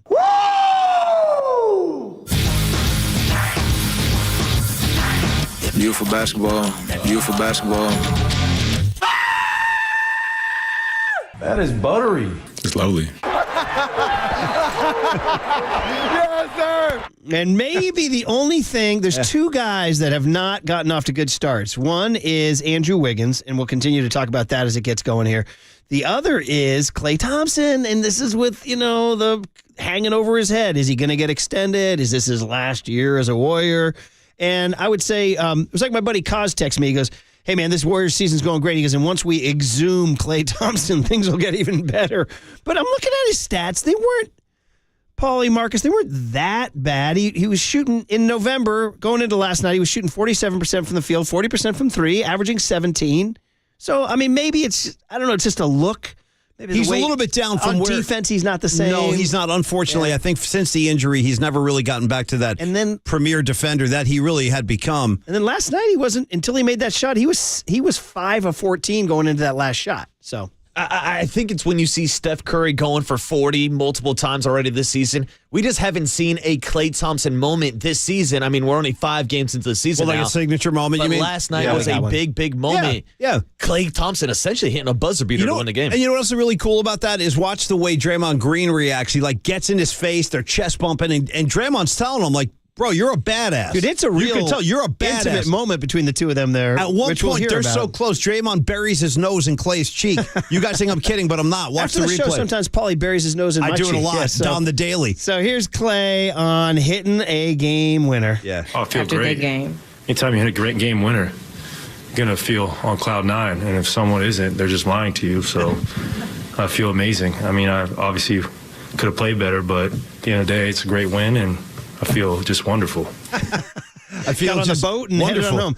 Now, here the next 2 quotes are very interesting. All right. They're from Draymond Green, and they caused a lot of reaction last hour when we played them. But he comes out and just lays out the manifesto for the season, which is last year sucked. We didn't like each other. Boy. It was brutal. This year is like a big old warm hug. It's like a house party. Check it out. This is Draymond Green last night after the game. Last year we had an awful team as far as chemistry goes. It was pathetic. But chemistry has been a strong suit here. That's why Steph has been here for 15 years, Klay's been here for 13, I've been here for 12, and Luna's been here for 9. Because chemistry is a strong suit, and Andre Iguodala. The list goes on and on. That's why so many guys have been around here for so long, because the chemistry is what we've hung our hat on. Well, you look at last year and you say, oh, man, this team hasn't lost a Western Conference series under Steve Kerr, and then it happens. The big reason why is our chemistry sucked. And so, I don't look at that as, oh, man, like this is a team that, we've struggled with chemistry. I mean, we struggled with our chemistry for years. It was a one-year thing. Things, stuff happens, and it was an anomaly, but, we're right back where we need to be in that department. And most importantly, I think there's still room and will be growth in that department. Man, oh, man. Boy. And so, we got a lot of reaction from everybody saying, well, dude, you caused that by punching Jordan Poole. Then we had a lot of people also reacting. This is on the Golden State Lumber and Building Materials text line, 415-808-5627, saying, well, maybe Poole, I don't want to say deserved to be punched. I was going to say, what about the community? What about the he had it coming community? I might be one of those people. Here's more Draymond Green. By the way, he's making a paper airplane during this quote, like Klay. Is he biting Klay's act now, or is that just Draymond elaborating on last year? Okay. Oh, yeah, no, that's all good. Last year was horse. It's hard to come to work. Y'all see me trying to do Klay's little paper airplane. It was hard. It was hard to come to work. Not fun, and so this year you see the joy, on guys' face when they come in the building. You got guys like staying over 2 and 3 hours after, just sitting around talking, getting here 2 and 3 hours early just to be here. It's like you start to see that, and you're like, okay, this is a group that likes being together. Damn, man. By the way, nothing like the Golden State Lumber Building Materials text line to bring you back down to earth. Because somebody texted in, I forgot the area code here. He goes, oh, this is great with this Warrior start. just like the Niners 5-0 start. Oh, come on, man! Can we enjoy the win? The guy just it's a few hours and ago. And then Kings fans are chiming in. They're not too happy. 5-3-0, pump the brakes. We were without our best player. Well, guess what? You had your best a lot player. Of excuses out you there had your now. best player Friday night at home. That's true. That and you lost. You had him in preseason too when we beat you at the buzzer. Listen, this is going to happen. Another 5-3-0 says, "Allow me to be the Residence King fan and say, may we meet again in April." Oh, for sure. So they're like, we'll okay, see you again. They're dropping a "we'll see." Yeah, on we'll you. see you again. Okay. Yeah, no problem, you guys. However you want to do it is fine. By the way, Triple E coming in with sound kind of information here. He was very urgent about making sure we get this on the air. He goes, Klay made a paper airplane too after Draymond's, and Klay's was better. Okay. So Triple E has ruled on the superior paper airplane. Apparently it was Thompson's. Yeah, it was 408 who came in with the negative stuff. 916 yeah, let's just enjoy the win for 5 minutes. Yeah. 916 says ownage is ownage. And 623 says hearing those calls sounds like the season of the fits, my friend. Season of the fits, yes. Well, I mean, are you driving me there? Do you guys need a court? Yes, I don't want to do it unless you need it. Okay. You both said yes. But he's strange. So strange. Must be the season of the fits. Must be the season of the fits. Yeah. Must be the season of the fits. And how about Klay Thompson, by the way, did not want to go where Draymond went. Draymond's comments about chemistry, Klay was asked to comment, and he decided that he went to Klay Thompson on it, which is like, it doesn't matter, He's going to chill, yeah. As long as we got the win here. Mm-hmm. So here's Klay last night, same topic. Okay. I mean, I think every year is great. You're in the NBA, and you get to go to put shots up and play defense for a living. I don't even pay too much mind to that. I think obviously chemistry is great this year, but every time I put a Warriors uniform on, I'm gloating because it's just like it's a dream come true. No matter how many years you play, the NBA is a place where dreams are like met, and I think this year's great chemistry-wise, but last year was good as well, and I think just every time you step into an NBA facility, getting to go to work, I feel great. So I don't think too much about chemistry. I think everything, winning solves all. He's the best. I want Klay Thompson to be my therapist. He's got like the proper perspective I'm looking for. These different personalities need to mesh, though. You need mellow Klay, you need fiery Dre. Think about putting it in these terms, Murph, just simplifying things. I get to put up shots and play defense for a living. Defense, right? For a living. About to start basketball, CYO, and 6B. And let me tell you what, you don't think the first words out of Coach Bryant's going to be in my mouth? See what Klay Thompson said? He said he gets to play defense for a living. Kids don't like playing D. You got to really talk them into it. No. Not on my watch, buddy.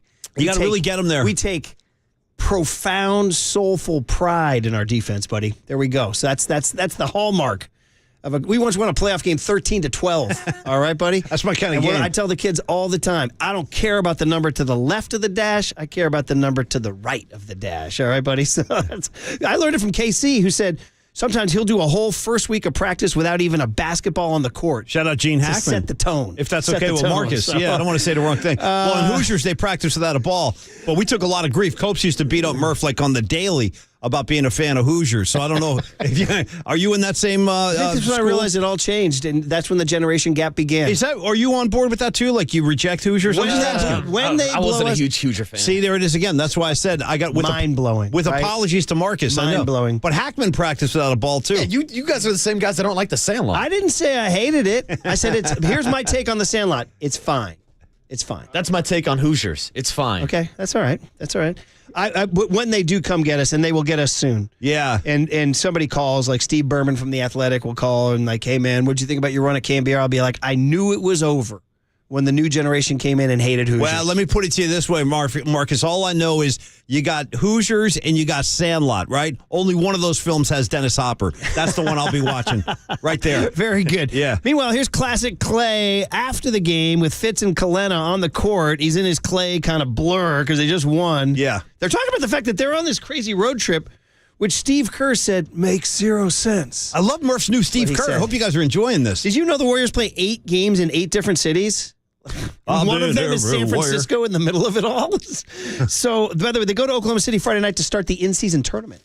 You keep going back to this. It's the in-season tournament, Marcus. Are you ready? Paulie, it's in-season season. I got to get my mind around this, man. Yeah, and we're giving out shout-outs to everybody checking in from Kings Nation up in Sacramento, especially the guy that said, wait until April. Wait until the end of November. Yeah, why wait till April? The Warriors and the Kings are in the same group for the in-season tournament. They face off again end of this month. Imagine if the Warriors beat them again. November 28th. They're going to play him for the third time. Start getting a complex up there. By the way, Chris Paul in 5 games, 41 assists, 6 turnovers, 8 assists and 0 turnovers last night.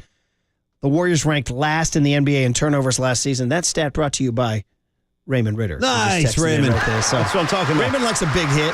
Raymond's down with BHE, Paulie. Well, of course he is. Raymond could feel that energy coming from Terry Francois on down. You feel that, Raymond? That's the BHE. That's from You down with BHE? You down with BHE? You down with BHE? Who down with BHE? Every last homie! All right, here's Klay with a classic answer on a road trip and what Draymond said to him when he was burying his nose in his cheek here. Yes. We figured this was going to be a weird one, the one weird home game in between 2 road trips. So have you unpacked and packed already, or how does it work? Have you done all your laundry? What happens? I did the necessities for the laundry.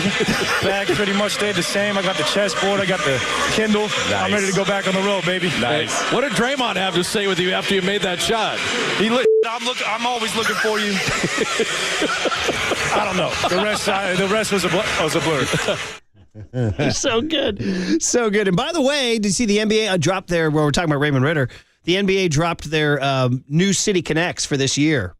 So, and it's in true TikTok fashion. They run the 30 franchises at you like in a blur so you can barely see them. You know, I don't know how the kids see these things. Everything's going by in 0.01 of a second.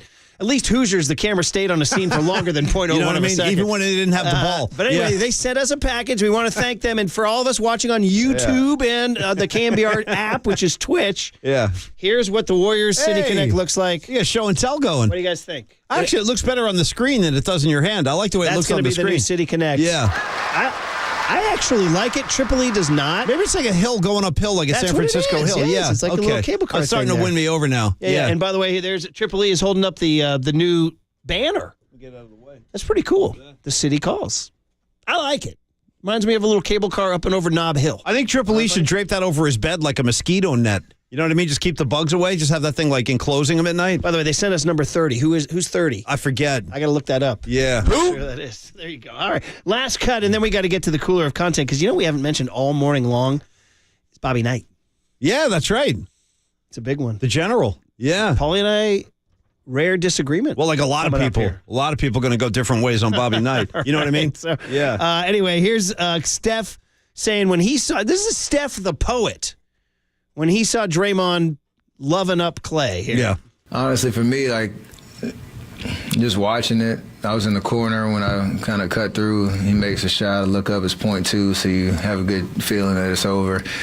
I've actually seen the highlight, and it's cool, like, however many years later, we're still, the guys are still doing it. And those moments where, Klay hits a huge shot, first person gets the bear hug of his Draymond, like, there's some poetry in that. So it's kind of cool how it's, I don't ever take those moments for granted, knowing how long we've been doing this. I mean, I love it. He's got a little poetry to him. Yeah, He's capturing moments in his head. Got a little the old Polaroid commercials or the Kodak commercials, the times of your life. Yeah. He's taking pictures in his brain. All right, guys, there's your big hit, right, man. buddy. Pretty fun stuff. They are, the joy is back, baby. Paulie, as Rodney Dangerfield, I'm going to go there, buddy. I can't wait. When I say joy, I think of, joy can be used in a lot of different ways. The Warriors bring back joy.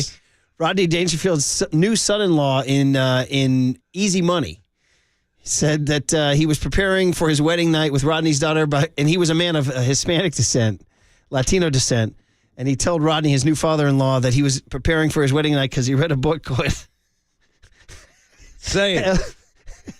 El Joyo de Sexo. El Joyo de Sexo. Marcus, it was funny. You got to look at Murph just killed himself. He's done. You might need to hit a stinger and get us to break. Look at Murph. Yeah. El Joyo de Sexo. And it is funny. I second Murph on this. I really do. It's a big hit. By the way, the Jorio DeSexo guy is the same guy who delivers the pizza in Fast Times, by the way. Yeah. 10 times better, too. Who ordered the double cheese and sausage? We got to go. Cooler content next on these sports. Last year was horse.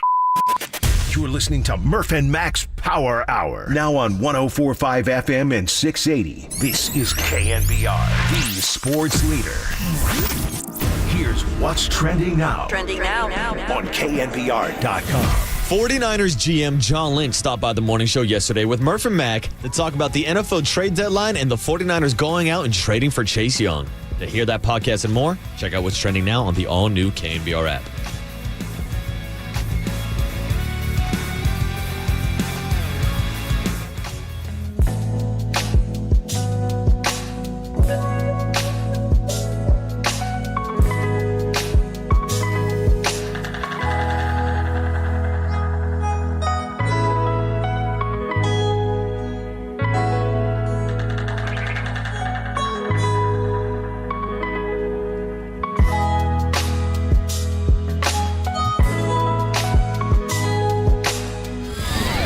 Now, time for the Protect Your Assets with David Hollander Business and Technology Report.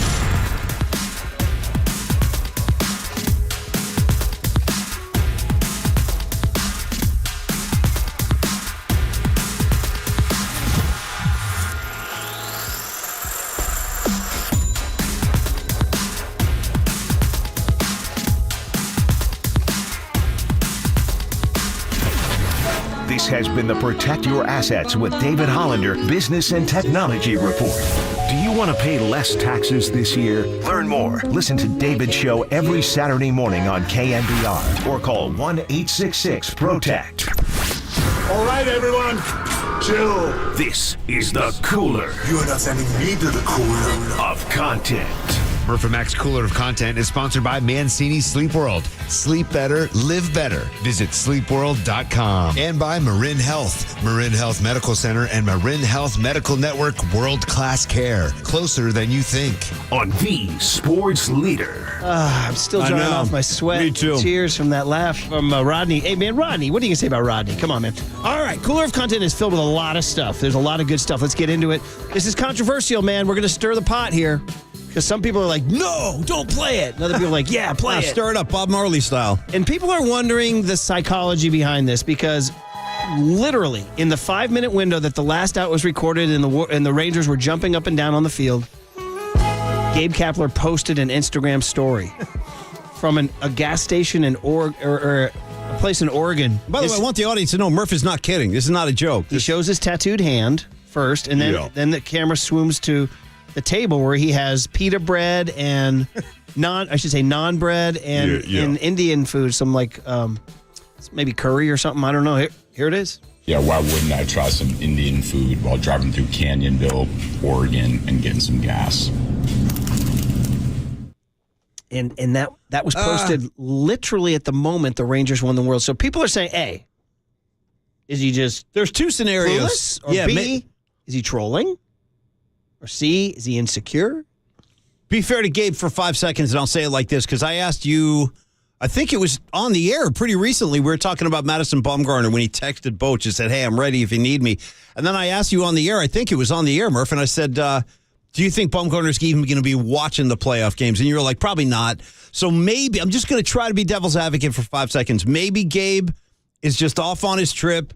Didn't even have the game on the radio, not paying attention. So maybe he was innocent, like he didn't know? Is that possible? What is that? I mean, shouldn't you know? I mean, if he wants another job in baseball, he might want to pay attention. I don't know. When? Well, I got Papa Doms. I'm up in the... It's just an odd sequence of events, Marcus. The timing of it is very curious. And that was my question, too. It's like, I don't think Gabe was even watching the game. I know, Triple E was like, yeah, you think he's trolling the Giants here? I was like, what's the troll?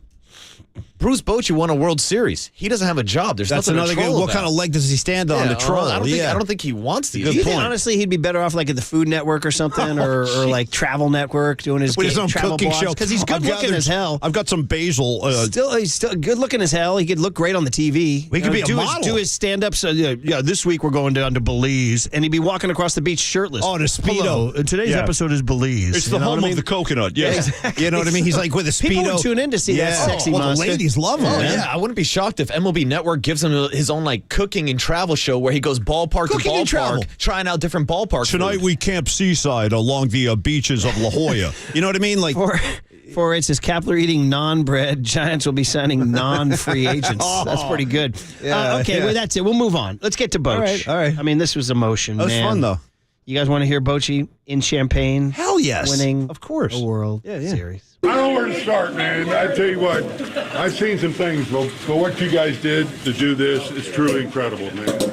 I'm just honored to ride with you to win 11 straight road wins to do this. You guys inspired me. You guys just wrote history in Texas. Yes. Congrats, world champions. Ain't no party like a Bochy party, I'll tell you that much, man. Do you want to play it? Which one do you need? I got a whole bunch. Whatever you want. Well, I feel like I want to go back to ground zero. This is the first thing I ever did for Bochy, Marcus. The guy first came and hit the scene. Literally, this was like this was November or December of 2006. You don't need to text me and tell me this sucks. I already know it sucks. It was done like on a shoestring in 5 seconds, but this was my first Bochy tribute. And it's innocent. There's a lot of innocence here. It comes right from the heart. He did this by himself. Turn this up. He ran down to this. Oh, Bochy, you're so fine, you blow out mine. Hey, Bochy. I made Marcus laugh. Hey, Bochy. Hey, Bochy. Oh, Bochy, you're so fine, Should we go all the way, Murph? Hey, Bochy. You want the whole thing? Okay. Hey, Bochy. Here we go. This is going to be rough. Oh, Bochy, what a pity you don't understand. We need a World Series because we're hurting Giant fans. Oh, Bochy, can you handle Barry's big ego? It's guys like you, Bochy. Come on, man. Don't break my heart, Bochy. No, Bochy. Don't break our hearts, Bochy. Dude, there's like you hear like the Beatles, like John and Paul's first recordings in like John's living room, Paul's living room. A lot of innocence. That's what that's like. How about we'll kick it around the horn though? Let's do a medley. Can I get a little Bochy in the Giants? Bochy in the Giants. Yeah, there you go. Love it, Ronnie. Bochy. Yeah. Bochy. Bochy. Bochy. Bochy in the Giants. Yeah. Oh, man. Love it, Ronnie. All right, we got to keep moving. Now, there's a different song, and Fox used it going to bump, going into the ninth inning, and the Rangers sang it loud and proud. And my lovely bride came out and said, I don't know why everybody's so angry. I like this song. Here it is. Celebrates like this, and this is a special moment.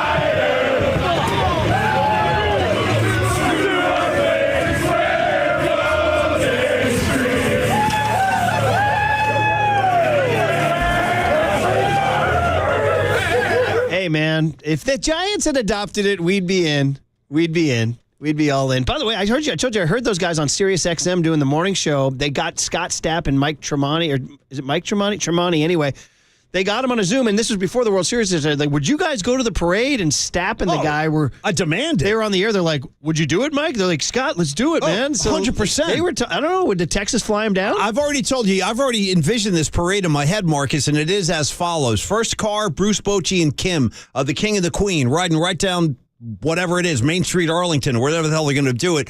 And then you got the team, you got all the brass, the front office, all the guys are running around. And then behind them on a flatbed, let's bring in Creed, set up the amps. They can play while they're driving down the street. On a flatbed? Yeah, it's been done. You can do that. You can set up a band like Foo Fighters did that with their disco stunt. So you get them on the truck, they're playing disco. And then the last car, bringing up the rear, I would like to have former President George W. Bush painting schnauzers on the fly, like as they go, like wearing a Rangers hat. Like after, and then every now standing up from the canvas and throwing a first pitch on the flatbed too. You know what I mean? So stand by while I throw out a first. We actually one. have Rangers fans. They do exist. Rangers fans. Hell yeah, man. Celebrating there. We know what it's like. It's an amazing feeling. Yeah. Rangers fans enjoy. I didn't tell you how I was feeling. Oh, sure. It was just like a rush of energy. Yeah. We got blood! Yeah! Rangers! Oh, man. Hey, so listen, well, I'll be interested to see their parade. Like, will it be a huge turnout? Do we have any... Luka Doncic and Dirk Nowitzki sent out congratulations. Oh, nice. Good. Yeah, they were all Good. in, so they've, we'll see, man. We'll see. All right, and then the other one, we got to get to this. I mean, Howard Bryant's the one who alerted me. Bobby Knight died. Oh, the general, yeah. He was in failing health. Sadly, I think he had Alzheimer's. He did. Yeah, he did. So we hadn't seen him in years. A lot of reaction, man. A lot of reaction. I was not a Knight guy. Yeah. And that comes from a very personal place. He was stridently anti-John Wooden. All he talked about was Sam Gilbert, Shout out Gary Radnich and Paul Gutierrez. All they talk about is Sam Gilbert. I get it. They got a booster. And ironically, Gary Radnich was a Bob Knight guy. Right. To fuel the Sam Gilbert thing. Yeah. Wooden was a phony. Yeah. And Wooden wasn't a phony. There was a guy bankrolling these guys, but it doesn't matter. It's John Wooden, who he was and what he did on the court and what he did for people and what he did for lives. And, oh, by the way, winning 10 championships. May I submit a simple Freudian theory that the Bobby Knights of the world were a little more pissed at John Wooden's 10 championships than they were at Sam Gilbert's guest house. That's it. Gary, too? Yeah. Yeah. Of course, you hate them. You get sick of them. They had to sit there and watch UCLA win it every stinking year. It's like the way the Kings feel about the Warriors. I freaking really did not like Bobby Knight. Yeah. And also, to be honest, if you study his life, guy was a prick, man. He was a prick. And then I hear all of this, what he did for kids. They graduated. He didn't cheat. He was nice to people when people weren't looking. I was like, there's a certain kind of like, I resent people in life who get away with being pricks, and then they say, oh yeah, but he was nice to this other person. Paulie, I offer you the Steven Seaweed, Ronnie Lott theory. Yeah, well, you don't have to. Like, those people are nice to people and help people and guide people and graduate kids from their programs without being pricks. Yeah. So why should he get an excuse? Well, he also was nice to this guy. Like, yeah, but Frank DeFord wrote a huge profile on him that I reread yesterday. Incredible piece. Yeah. He said really mean, bullying, awful things to people and violent things. Yeah. So anyway. No, there's some tough stuff. There's some stuff in there you can't get around. On the other hand, I like the guy. I'm a fan of what he did, what he accomplished. Now, some of the objectionable moments of his life, they're indefensible. I mean, you really can't defend a lot of the stuff he did. He's beating up cops. He really did. He got arrested for assaulting a cop. Look into that one. True story. I think he stuffed a kid in a garbage can at one point. Yes, 808 KNBR on that one. Yeah, he threw a kid in a can. So there's a lot of stuff there you can't defend. But I will tell you this one story I heard Chris Mullen tell. And I don't think Chris Mullen would mind me repeating this because I heard Chris tell this story on a podcast last year. He was on Mikey Rappaport's podcast, and he was telling a great story about the 84 Olympic team where Chris played for Bobby Knight. They won a gold medal. That's the last time amateurs played before they brought in the Dream Team guys. This is a really cool story. So Mikey Rapp asked him about Bobby Knight, and he goes, what was that like? I mean, he was so intense. He was so scary. He's yelling at guys. Turns out Bobby Knight liked Chris Mullen a lot. I think he liked him for his game. I think he liked him for like the student of basketball that he was, and Chris Mullen's work ethic, and he could shoot. He was lights out. So those two got along, and he told this cool story about, like, this is the stuff like you don't hear about Bobby Knight, that Mullen's dad was he worked in the security department at JFK Airport. And he goes, after the 84 Olympic Games, on through the rest of his life, while Chris Mullen's dad was still working, he said every time Bobby Knight came to JFK, whether he was flying into town, leaving town, whatever, he would go out of his way and he would go find Chris Mullen's dad and like go have lunch with him and go like, hey, I just want to remind you again, I loved coaching your son. You got a great kid there and all stuff. And he wouldn't even tell Chris about it. Like, Chris would find out about this from his dad. He'd be like, hey, Bobby Knight came by again today out of nowhere. So he did stuff like that, like, just there were good sides to him, but all the stuff Murph said is not incorrect or wrong. What? But he's a fascinating guy. You got to read to draw your own opinion. Here's the deal.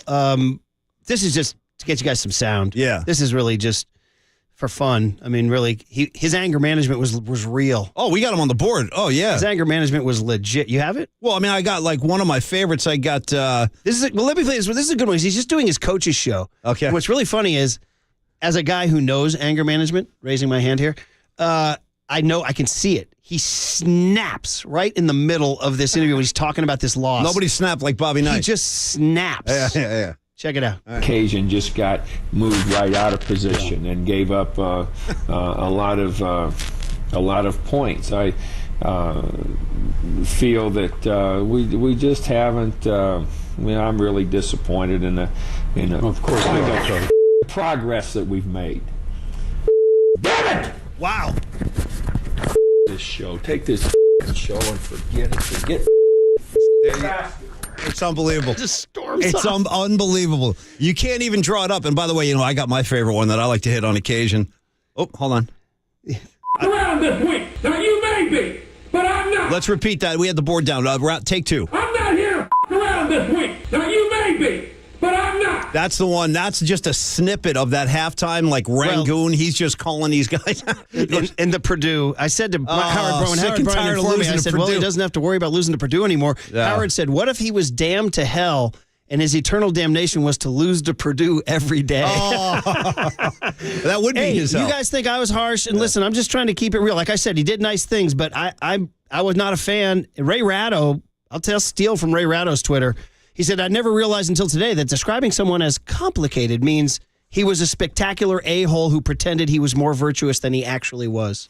That's You know Ray what I mean? Ratto's. Yeah, So it's anyway. again, you got to go read into it. Now, he was like Coach K's mentor, too. Like Coach K, he had Coach K under his, and he's from the military Dude, background. He disowned Coach K. Did you know that? I don't know. He disowned him later in the maybe career. I do a little, Yes, you he tell did. me, yeah. He did. Yeah. I don't know. Anyway, Steve Kerr tells a story. We'll do this last one, then we got to go. I know Yeah. we're way late. But Yeah. Steve Kerr told a story. I could tell by Kerr's answer, he was very vague. He was like, well, he's one of the greatest coaches of all time, and he had a great record. Yeah. And then somebody said, did you have any personal encounters with him? And he said, well, I did, actually. Here. Okay. He and Coach Olson could not have been more opposite. So I got a totally different experience than my fellow college student athletes at Indiana. But I did come across Coach Knight. We ran into each other in 1986. I was playing in the World Championships, and he was doing television commentary. And we had lost a game, and he came to our practice, and he pulled me aside and basically went on a tirade. I'd never met him before. And he went on a tirade. He said, I want you to take those bleep and bleep teammates of yours and bleep, bleep, and tell them to bleep, bleep. And I said, yes, sir, Coach Knight. And then I went to the players and I said, hey, Coach Knight just encouraged us to play well tonight. And that was it. He was terrifying. I'm not going to lie. So there it is, man. All right, guys. We got to go. We got to get out. Lions fans and Niners fans have funny sound on the other side. But more important, we got to get to Matt Mayoko at 9:15 and talk 49er football on KNBR 104.5 and 680, the sports leader. I'm tired of losing to Purdue.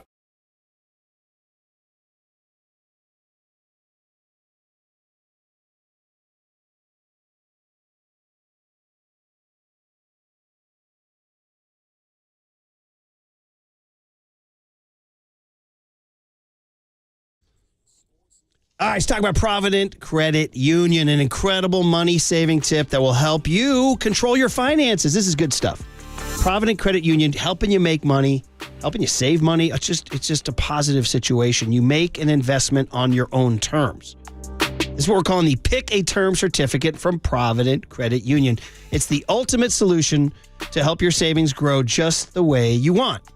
With a Pick a Term Certificate, you are in the driver's seat. With a 3, 6, 9, or 12-month term, you enjoy an unbeatable annual percentage yield of 4.75%. You heard me correctly, 4.75%. So whether you're budgeting for short-term goals or long-term plans, this offer puts you firmly in control to grow your investments your way. So don't hesitate. This offer is only for a limited time.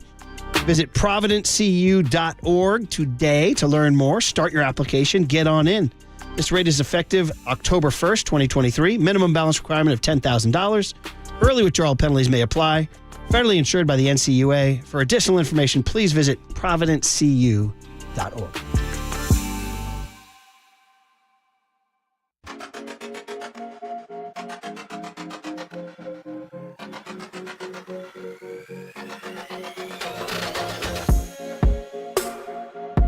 Hey everybody, Mr. T here for Xfinity. And one thing that all sports fans need is fast, reliable connection. So we can stream all our favorite sports. Xfinity is the ultimate sports destination. It's the best way to stream your favorite sports, from unexpected lead changes to sudden death overtime.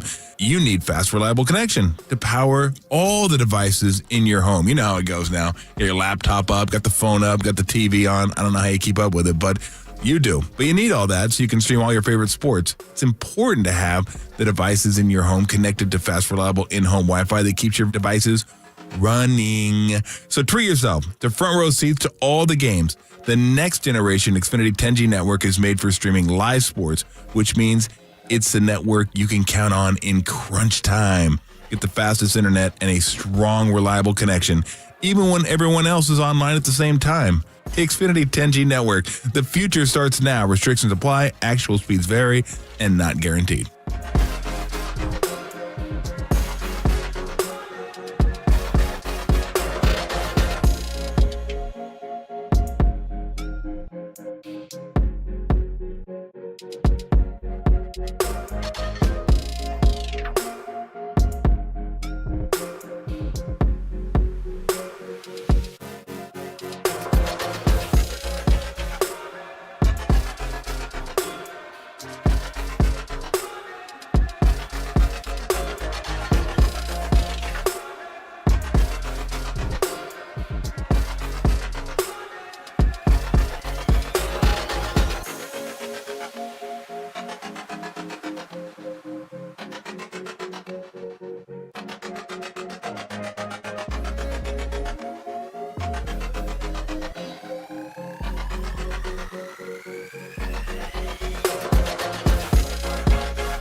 Listen to the sports leader anywhere, anytime. Download the all-new KNBR app. Now, Murph and Matt continue live from the KNBR Casino Matrix Studio. Casino Matrix Progressive Jackpots are here. Where are you? Just drop in. Please play responsibly. 1-800-GAMBLER. One guy's not going to change what's kind of ailed us here in these last 3 games. We all got to look inward. We got to fix that. We've been working long and hard to identifying, how do you play so well through 5 weeks and then not do so through 3. And one guy's not going to change that. But you always, want to look long and hard and see if, without sacrificing, the future and, utilizing so many assets that you're left without draft choices and such, can we help ourselves? And we felt like yesterday we had an opportunity with a really good player that we've admired for a long time. I mean, former number 2 pick in the draft, played with Bosa at Ohio State, and it came together. There he was, John Lynch, talking Chase Young. We talked to Greg Cosell earlier today. Did you think Greg was not he was not gushing about Chase Young?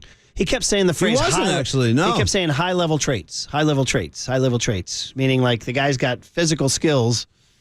Now, he mentioned Chris Kasurik would be a good influence on him, maybe a change of scenery in Nick Bosa, but he said he's a good player, and he said ultimately the Niners traded a third-rounder. He goes, I can guarantee you will not find a player in the third round with Chase Young's traits. That's what I'm saying. That's a win for the Niners. And also you talk about Chris Paul coming over to the Warriors, and maybe he's going to be reborn now. You feel differently about him. I think, Chase Young being in this 49er culture is only going to result in good things. I mean, now he's on a Super Bowl contending team. He didn't have that in D.C. Right. So I think maybe the whole culture will rub off on him, being around like-minded guys.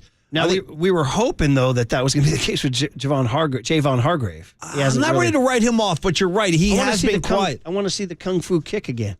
I do too. Oh, well, it's like he, you know what I think that is? I think he draws like a doorway and then he kicks the door down. That's pretty good breakdown right there. Yeah. By the way, Steve Kerr joins Tolbert and Copes today at 5:30. You can hear more raspy whisper. Is that what that is, Marcus? The Hargrave celebration? It's a door, right? He draws the door and then he kicks the door down. We just haven't seen it in a while.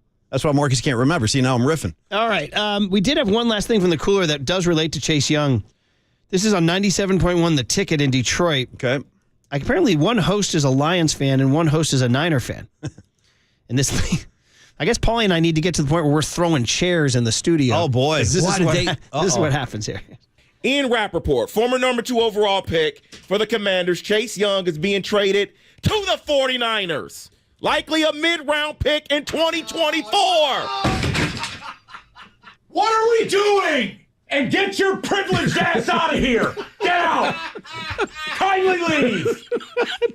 Leave. Oh, boy. A mid-round pick. Leave. Out. What did I do? Out. What did I do? Get out. What did I do? Get out. I didn't do anything. Get out. Didn't do anything. Anybody could have had him. This is ridiculous. Privileged. Really? You guys are going to slander me for this? I'm not slandering you. I'm not slandering you, Rico. But this John is Lynch is working the phone. This Get is out. another example, man. They know. Hey, guys, we're 5-3. We got to do something. We got to get better. They watched the game last night. We got to play the Lions. Are you still talking? Yes. Leave. Wow. Get out and come back for on the board. No one wants to look at you. No one wants to hear from you. It's a third-round pick. Why don't you go say another rosary because your team just got Chase Young for a mid-round pick? If I leave, out. I'll see you guys off. tomorrow. It's him or me. Third? Turn it off. Boy, that's a heated little back and forth they got going there. Maybe we should have done that about Bobby Knight. I have seen it. By the way, it's funny that we're talking about chair throwing after Bobby Knight checks out. That's right. That's what Rags texted me last night. He goes, Bobby Knight's throwing chairs in heaven right now. Well, you're assuming he gets to heaven. Give me that one more time. Give me that. I actually saw a kid throw. He's not a kid. He was our age, but I saw a guy throw a chair across the studio when we were still in the old building. Really? Yeah, KNBR 1050. What caused it? Just a temper tantrum. Really, nothing really legitimate. Can you say the person's name in Pig Latin? I probably could say it on the air. I think. Is it Pig Latin? Is Remember it the afternoon guy? Come on, Hammer. You hired him. Come here. Oh, Come no. in the door. It's the guy from my Dan Elios. His nickname was Dog. Okay. You remember? Aha. See? He threw a chair on air? He threw. Actually, no, it wasn't Dog. It was BF. The other guy's nickname initials were BF. Do you remember the afternoon guy BF on on 1050? Wait. No, I don't. Actually. He was full of rage. He was like a Bobby Knight on air guy. guy. New York or and Boston? No, or he Philly? was from like Cleveland actually. But he threw a chair. BF afternoon guy. I'll tell you off the air. I don't want to disparage him, just in case this winds up. This clip goes back to his desk. I'm trying to protect him. But no, it was pretty scary. He threw a chair across the studio, and by the way, shocker, he ain't working here no more. But how would Cumulus deal with us breaking a chair? That'd be the end of us right there. Anyway, Chase Can't destroy company property. Marcus knows that. We'll talk to Matt Mayoko about Chase Young at 9:15. But on the other side, more Bochy. Listen, we did the Warriors as the big hit. It was a great win. They go to Oklahoma City Friday to play in the in-season tournament. But we just need to hear some Boch. Can I tell you Marcus's funny joke real quick before we go to break? Yeah. He said, I think he was a little shy. I said it in my headphones, but I got to out you and take this to the air. He goes, I don't need to throw my chair across the room because it's already broken. I feel you, Marcus. That's a good line, man. Coming up, what does it sound like to hear Bruce Bochy win a championship on KNBR 104.5 and 680, the Sports Leader? Likely a mid-round pick in 2024.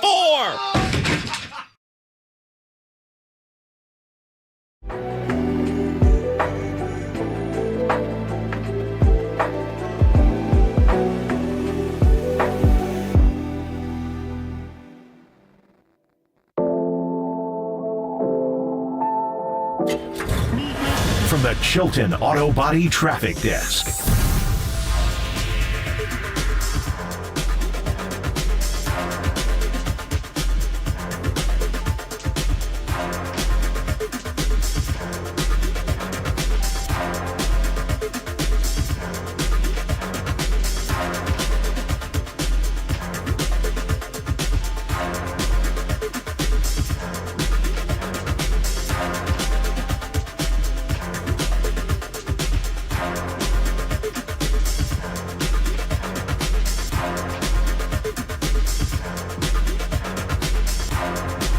All right, y'all. Paulie Mac saying good morning and thanks a lot for listening to Murph and Mac today. I want to turn you guys on to Prize Picks. Excuse me. It is the most exciting way to play daily fantasy sports. If that's your bag, if that's what you're interested in doing, get on over to prizepicks.com and enjoy. There's a wide variety of statistics that you predict. So you try to predict the statistics for any given game. If you like yards passing, completions, sacks, rushing touchdowns. Really, it's entirely up to you. So you make your predictions, then you cast them at prizepicks.com. That's about as easy as it is. If you have some football skill and a little bit of football knowledge, you can $10 into 250 with just a few taps. Very easy gameplay, quick withdrawals, an enormous selection of players and stat options are all waiting for you at Prize Picks, the #1 daily fantasy sports app. When you are ready to test your skills, make sure you join Prize Picks and their community of more than 7 million football fans who have already signed up. In fact, right now, Prize Picks is going to match your first deposit all the way up to $100. So visit prizepicks.com/leader. That is the code word to get you that deposit match of $100. Prizepicks.com/leader. It's Prize Picks, daily fantasy sports made easy. America's favorite car show returns to the Bay Area with a huge weekend of cool cars, cool people, and good times. Grab your whole family and cruise on out for the Good Guys 33rd Fuel Curve Autumn Get-Together. Taking place November 11th and 12th at the Alameda County Fairgrounds in Pleasanton. See over 2,500 of NorCal's baddest American-made and powered show cars and trucks on display. And don't miss the Hayward Firefighters Smash for Cash Charity Demolition Derby on Saturday. That's all going down November 11th and 12th in Pleasanton. Hang with the Good Guys, where real car people come to play. Get details at good-guys.com.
Shreve & Company. Luxury timepieces, fine designers, and flawless diamonds. There's a party happening on our podcast page. Hear every interview from every show on demand at knbr.com/podcast. Now on with the show on the Sports Leader. The righty sets. Here comes. In there! And that does it. History in the desert.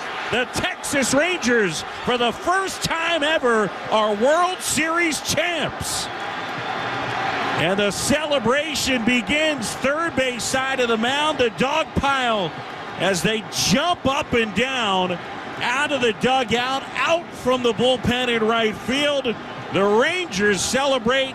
The Texas Rangers are World Series champs. I don't know where to start, man. I tell you what, I've seen some things, but what you guys did to do this is truly incredible, man.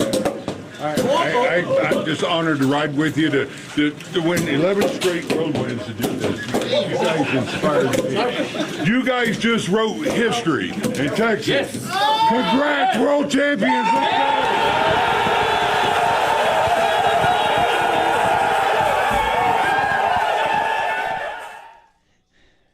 Wee-hoo! Come on, Murph.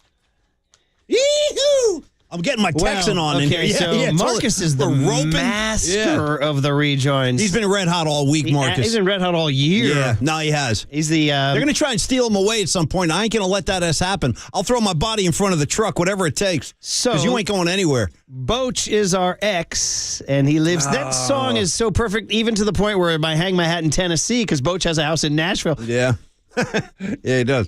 Is this now a good time to remind you that the pop culture showdown remains undefeated? I'm actually a little disappointed it took us almost 3 hours to get that out there. This was part of it. Yeah.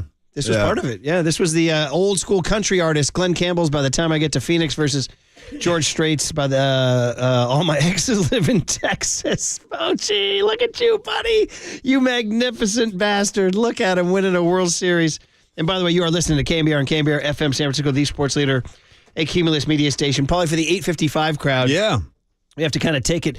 It was interesting. There's a lot of texts flying. We had Mikey V was checking in, kind of pissed. We had CK checking in. And then we had kind of the show text going on. We had other stuff going on. Everybody, it was a huge reaction to Bruce Bochy winning the World Series. Very personal. A lot of people have very strong feelings here in the Bay about Boch. I mean, honestly, if Bochy wasn't managing that team, where would we be with the Rangers D-back series? I wouldn't have had nearly as much emotional kind of connection. Not even close. It was all about Boch for me. Yeah, and by the way, the nation voted. It's by far the lowest watched. It's really unfortunate, because it's a really great story. Bruce Bochy truly is a legend in our own time. And the history books are going to reflect that. People are going to look back and be like, "How about Bruce Bochy? Won 4 rings, took 3 different teams to the World Series. 98. He took his Padres. They got killed and they got swept in 4. But still, this kid's one of the great skippers of all time. He really is. I mean, right now, if you need to know your baseball history here's the list of all-time World Series winning managers. Casey Stengel, 7. Yeah! By the way, shout out That's Casey. because he wrote Mickey Mantle's name in the lineup, by the way. Casey Stengel would have been a fan of Hoosiers, by the way, Marcus. I guarantee it. Joe McCarthy, 7. Okay? That's because he wrote Joe DiMaggio's name on the lineup card. Yes! So when you do that, you tend to be pretty good. Connie Mack won 5. Now, it took him like 150 years, but he won